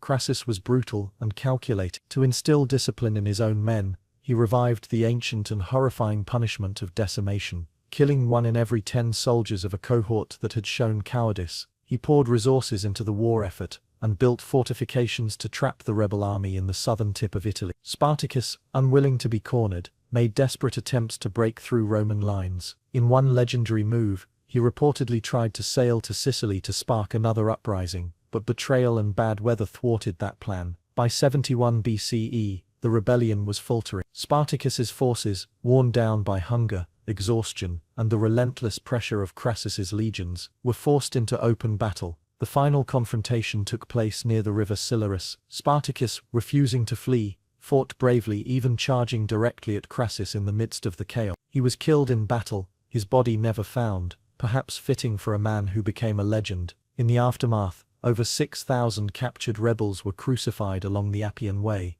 a grisly warning to all who might dare to rise against Roman order. Yet Spartacus's legacy endured far beyond his death. The rebellion he led forced the Roman elite to confront the deep fractures in their society. Rome's economy was built on slavery, but the uprising showed that the enslaved were not passive. They were capable of resistance, of leadership, of humanity. Spartacus had not merely led a revolt, he had voiced the silent agony of millions. Though he failed to overturn the Republic, his courage lit a fire in the collective memory of the oppressed. Writers, historians, and revolutionaries, throughout the ages, have looked to Spartacus as a symbol of resistance. From ancient chroniclers like Plutarch to modern movements seeking justice and equality, his story has been told and retold. Each version emphasizes different elements: his military genius, his moral cause, his tragic end, but the core remains the same. Spartacus was a man who refused to live in chains. His fight was not just for his own life, but for the dignity of all those crushed beneath the weight of empire. The Roman authorities sought to erase the rebellion by erasing the rebels. The crucified bodies were left to rot as warnings, their names forgotten. But Spartacus could not be forgotten. He had given shape to an idea too dangerous for the Republic to ignore, that even the most powerless among them could fight back, that given the chance, they could lead armies, challenge empires, and force history to remember their name. In time, Rome itself would fall, not to slave uprisings, but to its own internal decay and external pressures. Yet in the twilight of the Republic, and the eventual rise of the empire, Spartacus remained an uneasy memory, a story passed down to remind the powerful that no domination lasts forever. He reminded the world that strength does not come solely from weapons or wealth, but from conviction. In chains, he was dangerous. Freed, he became unstoppable. Today, Spartacus stands not just as a historical figure, but as a mythic one, embodying the timeless struggle against injustice. His life was short, his rebellion ultimately crushed, but his spirit survived, etched in stone, whispered in classrooms, echoed in revolution. He is proof that even when the odds are impossible,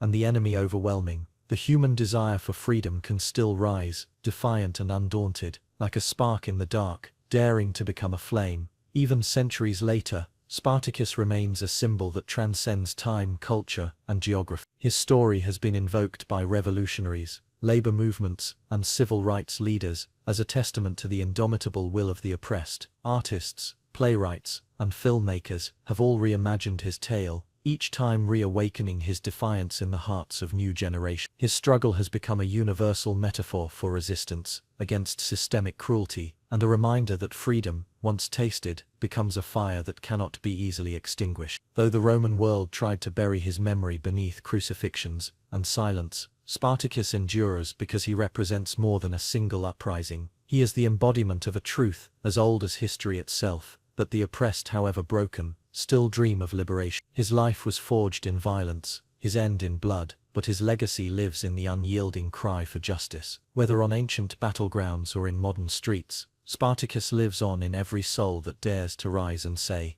"No more." And in that defiance, the spirit of Spartacus continues to march, undefeated. Julius Caesar's rise and the fall of the Republic.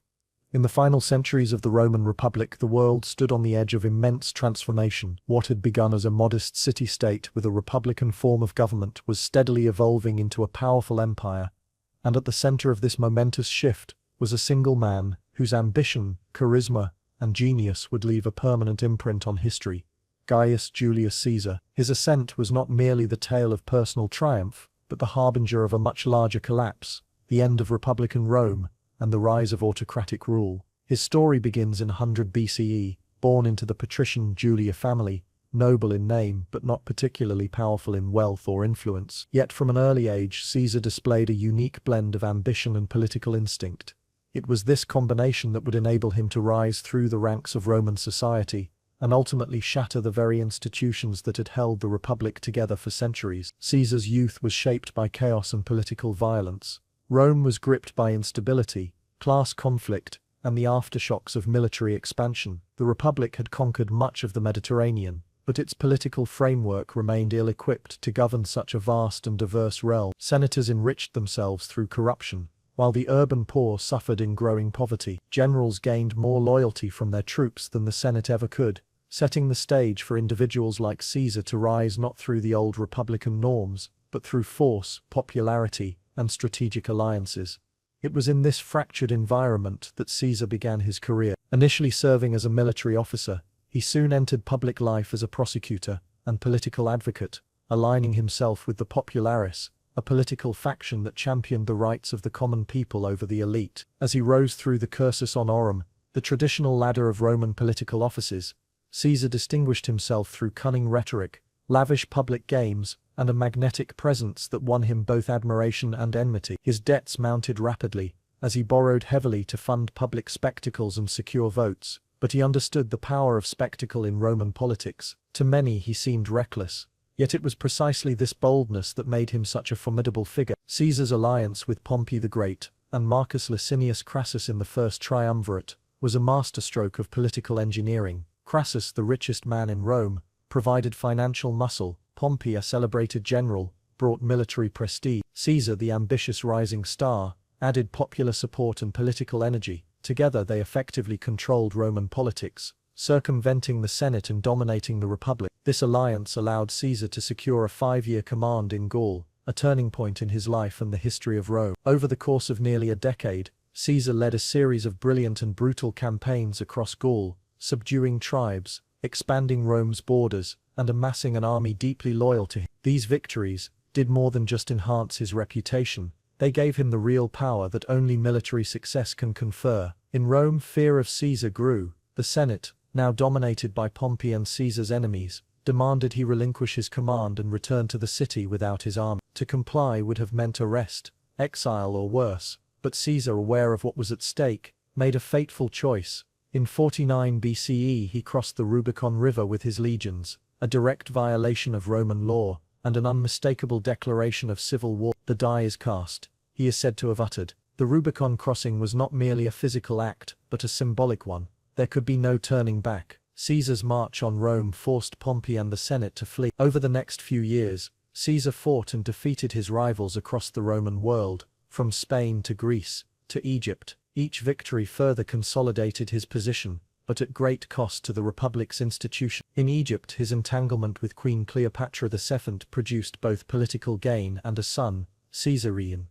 Though their alliance was rooted in mutual benefit, their relationship would have lasting consequences, intertwining the fates of two great civilizations. By 45 BCE, Caesar stood unopposed. The Senate, now little more than a ceremonial body, named him dictator for life. But Caesar's accumulation of power sparked resentment. Though he introduced numerous reforms, restructuring debt, reforming the calendar, and expanding the Senate, many saw these as mere window dressing for autocracy. The Roman Republic, long governed by a delicate balance of power, was rapidly becoming a one-man rule. Caesar's assumption of divine honors, his centralization of authority, and his dismissal of senatorial tradition stirred deep unease. Rome's elite, many of whom had once benefited from the Republic's complex power-sharing arrangement, now feared the complete erosion of their influence. Whispers of conspiracy spread. The ideals of the Republic, they believed, had to be saved, even if it meant killing the man who threatened them.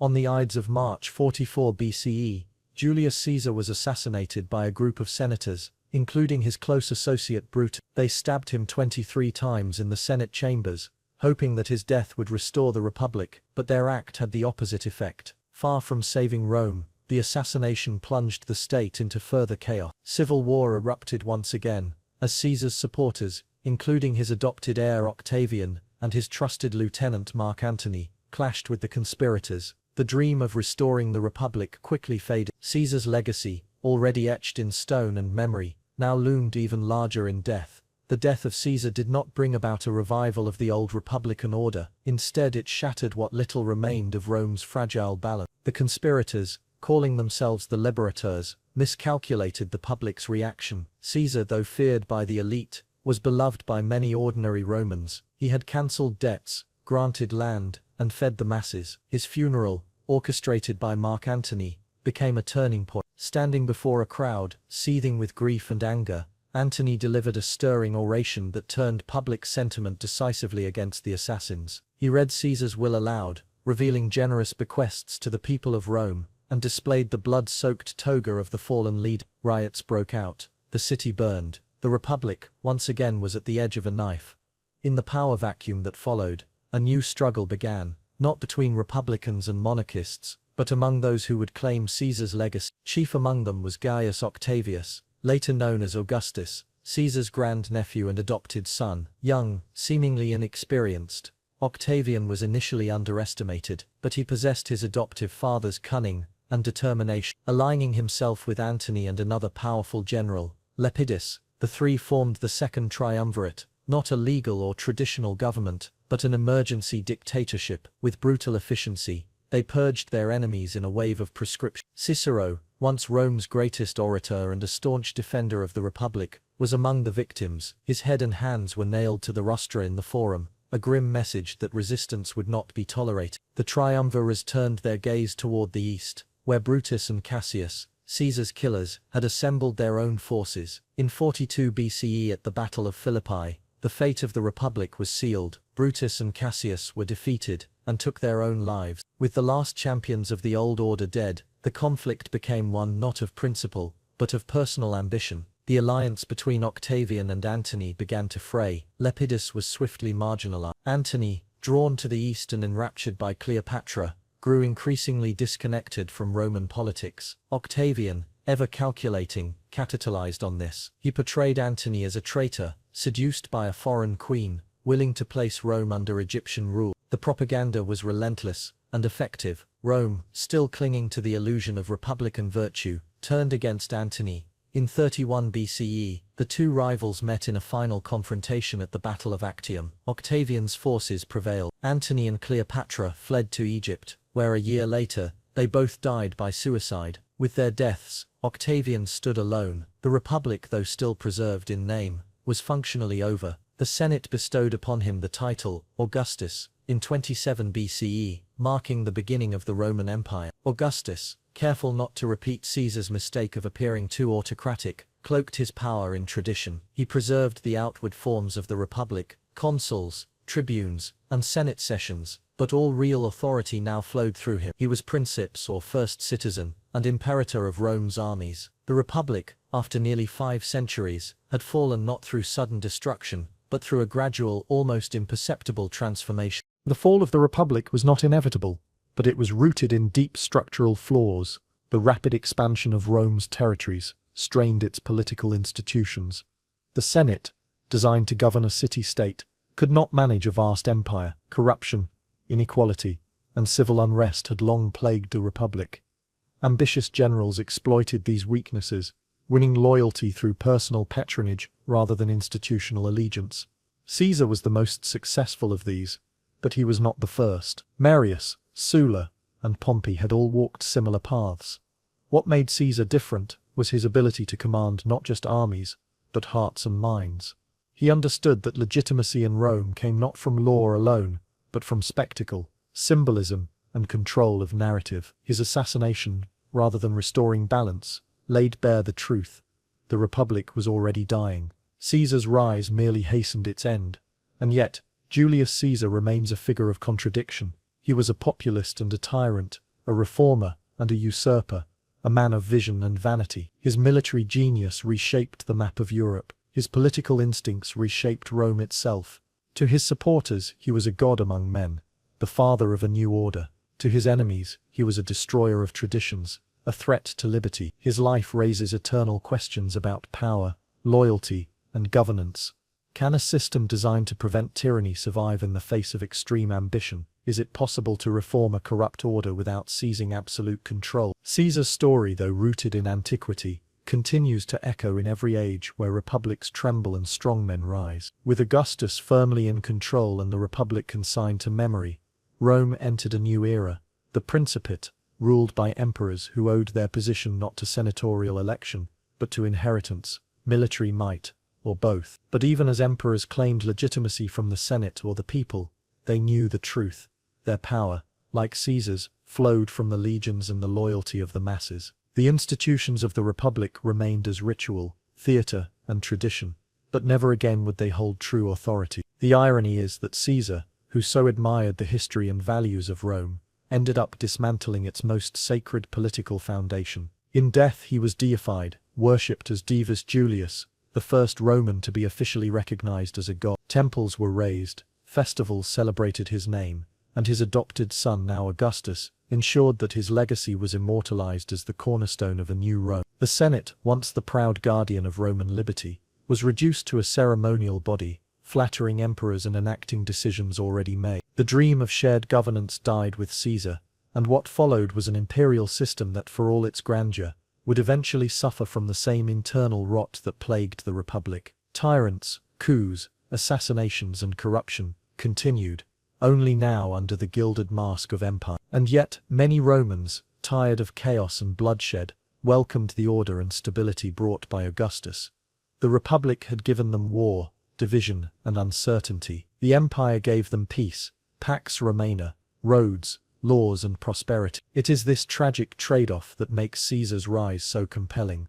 The loss of liberty in exchange for order, the end of a dream in pursuit of survival. Caesar's writings, particularly his commentaries on the Gallic War, secured not only his fame but also his image as a man of action and intellect. These texts, written in clear, third-person Latin prose, were designed not just to inform but to impress. Carefully crafted narratives that painted him as both commander and savior. He made his wars seem necessary, his conquests just, and his rule inevitable. Few leaders in history have had the foresight to shape how future generations would view them. In this, Caesar was unmatched. The very words used to condemn or glorify him were, in part, provided by Caesar himself. He became not just a figure of history, but a legend, manipulated and molded by centuries of authors, scholars and artists, to reflect their own ideals or warnings. His name became a title, Caesar, adopted by emperors long after him. Even in later centuries, rulers sought to claim his legacy, the Kaiser of Germany, the Tsar of Russia, both linguistic descendants of Caesar. His example became a touchstone for power, both admired and feared. In modern times he remains a paradox. Some hail him as a visionary leader, who recognized the Republic's dysfunction and dared to rebuild it in a new form. Others see him as the betrayer of Rome's greatest ideals, a man whose ambition eclipsed the very freedoms that made Rome unique. What remains undeniable is the profound impact he had not only on Rome but on the concept of leadership itself. His story, rising from a relatively modest aristocratic background to become the most powerful man in the world, remains one of history's most dramatic arcs. His fall, violent and dramatic, became the defining moment of Rome's transformation from republic to empire. And even as we recount the events, analyze the speeches and study the battles, we are left with a lingering question: was the Republic already lost before Caesar, or did he bring about its fall? Perhaps both are true. The Republic had grown brittle, its systems strained by corruption, greed and inequality. Caesar, for all his flaws, simply saw the opportunity and seized it. His genius lay in understanding not just politics or war but the human heart, how to inspire, how to command, how to manipulate. He was neither wholly hero nor wholly villain. He was a man of his time and ahead of it, a product of a broken system and the architect of something new. In the end, Caesar's legacy is not just written in marble statues or ruined forums, but in the enduring questions he raises. How much power should one person hold? Can democracy survive ambition? Is it better to have a flawed republic or a strong ruler? These are not just Roman questions, they are eternal questions, asked in every age where freedom flickers and authority casts a long shadow. The fall of the Roman Republic and the rise of Caesar is not just a story of ancient history, it is a mirror reflecting our own world and the choices we must still make between liberty and control, chaos and order, law and power. The Second Triumvirate and the rise of Octavian. In the turbulent wake of Julius Caesar's assassination in 44 BCE, Rome found itself in a state of chaos. The hopes of restoring the old republic were quickly overshadowed by a desperate struggle for power among his successors. Out of this chaos emerged the Second Triumvirate, a formal, legally sanctioned alliance between three powerful men: Gaius Octavius, better known as Octavian; Marcus Antonius, commonly referred to as Mark Antony; and Marcus Aemilius Lepidus. Unlike the First Triumvirate, which had been an unofficial agreement, this new coalition was granted extraordinary powers by the Senate through the Lex Titia in 43 BCE. With this law, the three men were given supreme authority to stabilize the state and bring Caesar's assassins to justice. Yet beneath the surface of this political unity lay ambition, distrust, and an inevitable collision that would ultimately lead to the collapse of the Republic and the birth of Imperial Rome under Octavian, who would become Augustus. Octavian, Caesar's adopted son and heir, had arrived in Rome as a relatively unknown figure after the dictator's assassination. He was only 18 at the time, slight in build and untested in battle, but he possessed a sharp mind and a deep understanding of political maneuvering. Caesar had named him as his primary heir in his will, which immediately placed Octavian in contention with the much more experienced Mark Antony, one of Caesar's closest allies and a celebrated general. Antony, already stationed in Rome, expected to inherit the bulk of Caesar's power and influence. Instead, he found himself challenged by a youth who carried the name of Caesar and the loyalty of many of his legions. In the initial months after Caesar's death, the tension between Octavian and Antony escalated. The Senate, led by Cicero, initially sought to use Octavian as a tool against Antony, hoping to play the two men against each other. But Octavian's loyalty to Caesar's legacy ran deep, and he soon proved far more independent than the Senate had anticipated. As the situation deteriorated, the need for a united front against Caesar's assassins, Brutus and Cassius, who had fled to the east, became clear. In 43 BCE, Octavian, Antony, and Lepidus formed the Second Triumvirate, officially known as the Triumvirate Publicae Constituendae, meaning three men for the restoration of the Republic. Their first act was brutal and calculated. A wave of proscription. Political enemies, rivals, and wealthy elites were declared enemies of the state. Their properties were confiscated, and many were executed without trial. Among the most infamous victims was Cicero, the great orator and philosopher, whose vocal opposition to Antony made him a target. His death marked the end of an era and underscored the ruthlessness of the triumvirate. With their domestic enemies suppressed, the triumvirs turned their attention to Brutus and Cassius, who had gathered a formidable army in the east. In 42 BCE, the two forces clashed at the twin battles of Philippi in Macedonia. Antony and Octavian led the charge, with Lepidus playing a minor role. The battles were decisive. Brutus and Cassius were both defeated and took their own lives, effectively avenging Caesar's assassination. The victors divided the Roman world among themselves. Antony took control of the eastern provinces, Lepidus was given Africa, and Octavian claimed the west, including Italy. But this division of power would not last. Lepidus, though once a prominent politician and general, quickly became the weakest of the three. His role diminished over time, and he was eventually sidelined by Octavian in 36 BCE after a failed power play in Sicily. Octavian accused him of attempting to usurp authority and stripped him of his powers, though he spared his life and allowed him to live out his days in political obscurity. From that point on, the true contest was between Octavian and Antony. As Antony consolidated his position in the east, he became increasingly entangled with Cleopatra II of Egypt. Their relationship, both romantic and political, became a lightning rod for criticism in Rome. Cleopatra, once Caesar's lover, was now seen as a foreign queen seducing another Roman leader for her own gain. Octavian masterfully exploited this narrative. He portrayed Antony as a traitor to Rome, a man who had abandoned his Roman wife Octavia, Octavian's own sister, for the allure of an Eastern monarch. Antony's growing identification with Egypt, and his apparent willingness to divide Roman territory among Cleopatra's children, played directly into Octavian's hands. Octavian, meanwhile, was securing his power base in Italy. He cultivated support among the Roman people and the Senate, presenting himself as the defender of Roman tradition and virtue. His propaganda campaign against Antony was relentless, culminating in the reading of Antony's will, which had been seized by Octavian's agent. In it, Antony expressed a desire to be buried in Alexandria, alongside Cleopatra. This was seen as the ultimate betrayal, a symbolic renunciation of Rome. The outrage it provoked allowed Octavian to declare war, not on Antony directly but on Cleopatra. It was a shrewd political move that allowed him to rally support without appearing to incite civil war. In 31 BCE, the decisive confrontation took place at the Battle of Actium. Octavian's forces, commanded by his brilliant general Agrippa, faced off against the combined fleets of Antony and Cleopatra. The battle was fought off the coast of western Greece, and ended in a resounding victory for Octavian. Antony and Cleopatra fled to Egypt, where a year later they both took their own lives as Octavian closed in on Alexandria. With their deaths, the civil wars that had plagued Rome for decades finally came to an end.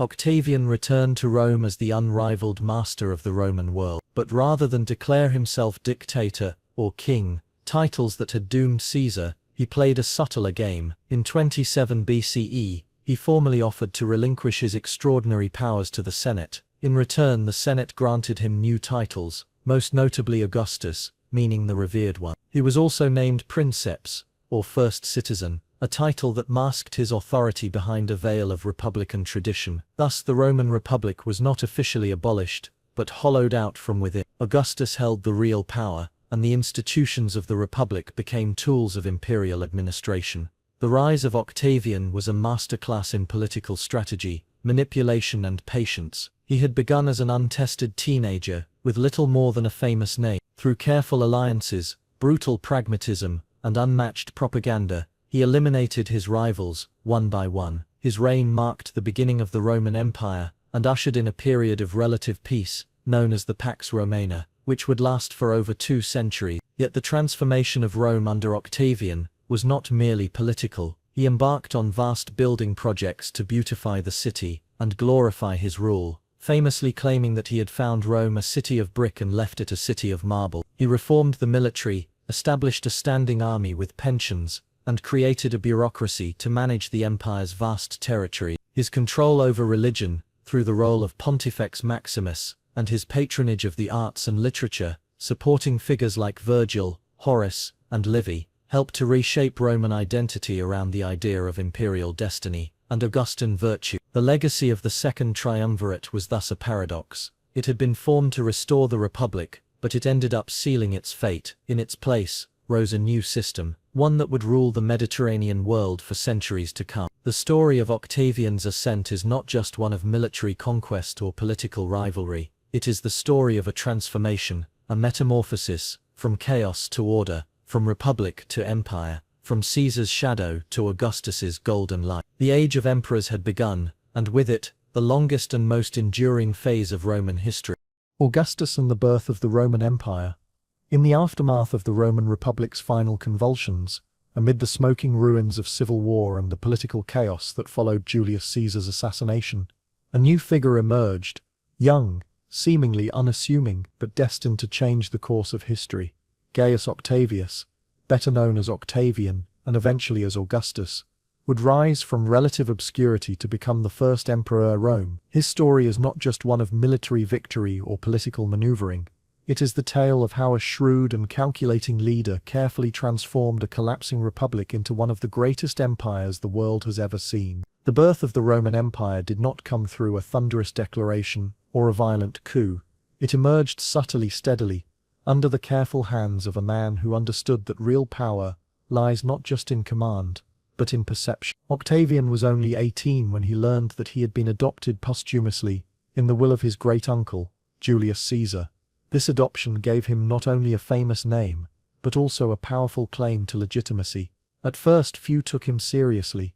He was young, inexperienced, and physically frail, yet beneath this unimpressive surface lay an extraordinary mind. Octavian moved quickly to consolidate his position, aligning himself with Caesar's veterans, cultivating public sympathy, and securing the loyalty of key players in Roman politics. The Senate, desperate for order after the chaos that had engulfed Rome, initially underestimated the boy who would soon outmaneuver them all. The defeat of Caesar's assassins, Brutus and Cassius at the Battle of Philippi in 42 BCE, was a major turning point. Alongside Mark Antony, Octavian helped secure revenge for Caesar's death, but their alliance was uneasy and short-lived. What followed was a tense and ruthless power struggle between Octavian and Antony, a battle for Rome's future that spanned continents and brought the Mediterranean world to the brink. Antony, ensnared in a love affair with Cleopatra of Egypt, began to drift away from Rome's traditional power structures. His alliance with the Egyptian queen allowed Octavian to depict him as a traitor to Roman values, an image that Octavian exploited masterfully. In 31 BCE, their rivalry culminated in the naval Battle of Actium. Octavian's forces, led by his capable general Agrippa, decisively defeated Antony and Cleopatra's fleet. It was not just a military triumph, it was a victory of ideology and vision. Antony represented a decadent, foreign-leaning world, while Octavian cast himself as the protector of Roman tradition and stability. When Antony and Cleopatra took their own lives the following year, Octavian stood alone at the helm of power. Egypt, Rome's richest prize, was annexed without resistance, and Octavian returned to Rome not as a dictator, but as the bringer of peace.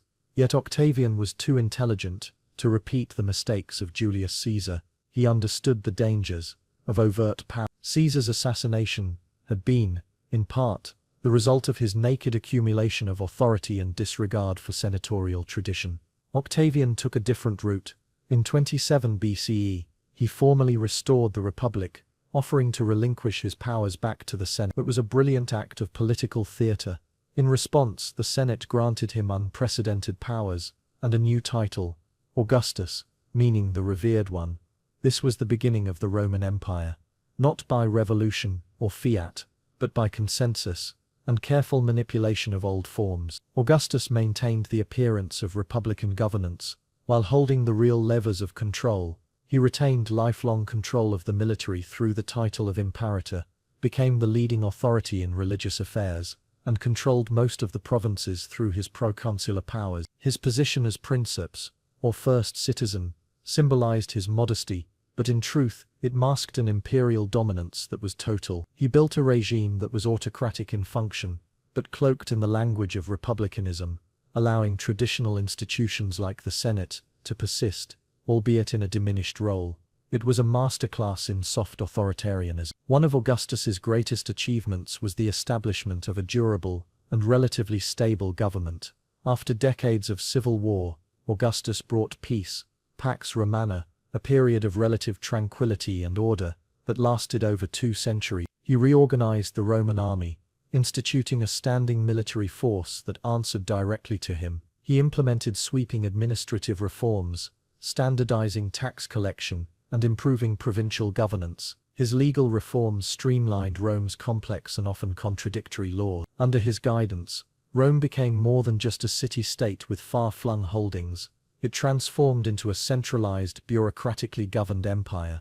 The cultural impact of Augustus's rule was equally profound. He was acutely aware of the power of image and myth. Through literature, architecture, and religious revival, he promoted the idea of Rome's destiny and his role as its ordained savior. Writers like Virgil composed epic works such as the Aeneid, linking Augustus's reign to Rome's legendary past and divine favor. Augustus embarked on a vast building program, famously claiming to have found Rome a city of brick and left it a city of marble. Temples were restored, new forums built, and monumental structures erected to celebrate Roman greatness and his leadership. These acts were not just public works, they were political instruments, reinforcing the legitimacy of the new imperial order. Augustus also understood the importance of moral authority. He positioned himself not just as a ruler, but as a restorer of traditional Roman virtues, piety, loyalty, discipline, and family. He passed laws to encourage marriage and childbearing among the elite, sought to reduce moral decay, and elevated religious ceremonies that reinforced social cohesion. While these measures were met with mixed success, they contributed to the aura of a Rome that was both renewed and anchored in its foundational values. Despite his immense power, Augustus was careful to groom a successor and maintain the illusion of institutional continuity. He adopted several potential heirs, including Agrippa, and later his stepson Tiberius, ensuring a smooth transition. When Augustus died in 14 CE, Rome did not descend into chaos, as it had after Caesar's death. Instead, the Senate deified him, and Tiberius assumed power, confirming that the new imperial system had taken root. Augustus had built something far more enduring than a dictatorship. He had laid the foundation for an empire that would endure in some form for nearly 1500 years. Augustus's genius lay not merely in seizing power, but in reshaping Rome's political culture. He succeeded where others had failed, because he balanced ruthlessness with restraint, ambition with humility, and power with performance. The Roman Empire was not just born out of conquest, it was crafted through vision, patience, and an acute understanding of human nature and political theatre. In the figure of Augustus, Rome found not just a ruler, but an architect of a new world order. The Republic was dead, but its memory was preserved, repurposed as the facade of an empire. What Augustus ultimately created was a system that could survive long after him, a hybrid of tradition and innovation. It was an empire rooted in the memory of freedom, yet sustained by centralized control. It offered stability in exchange for liberty, order in place of debate. His reign marked the end of one era and the beginning of another, one that would see Rome rise to unprecedented heights, shape the cultures and politics of Europe and the Mediterranean, and leave a legacy that echoes to this day. Augustus did not merely rule Rome, he redefined it, and in doing so, he reshaped the destiny of the Western world.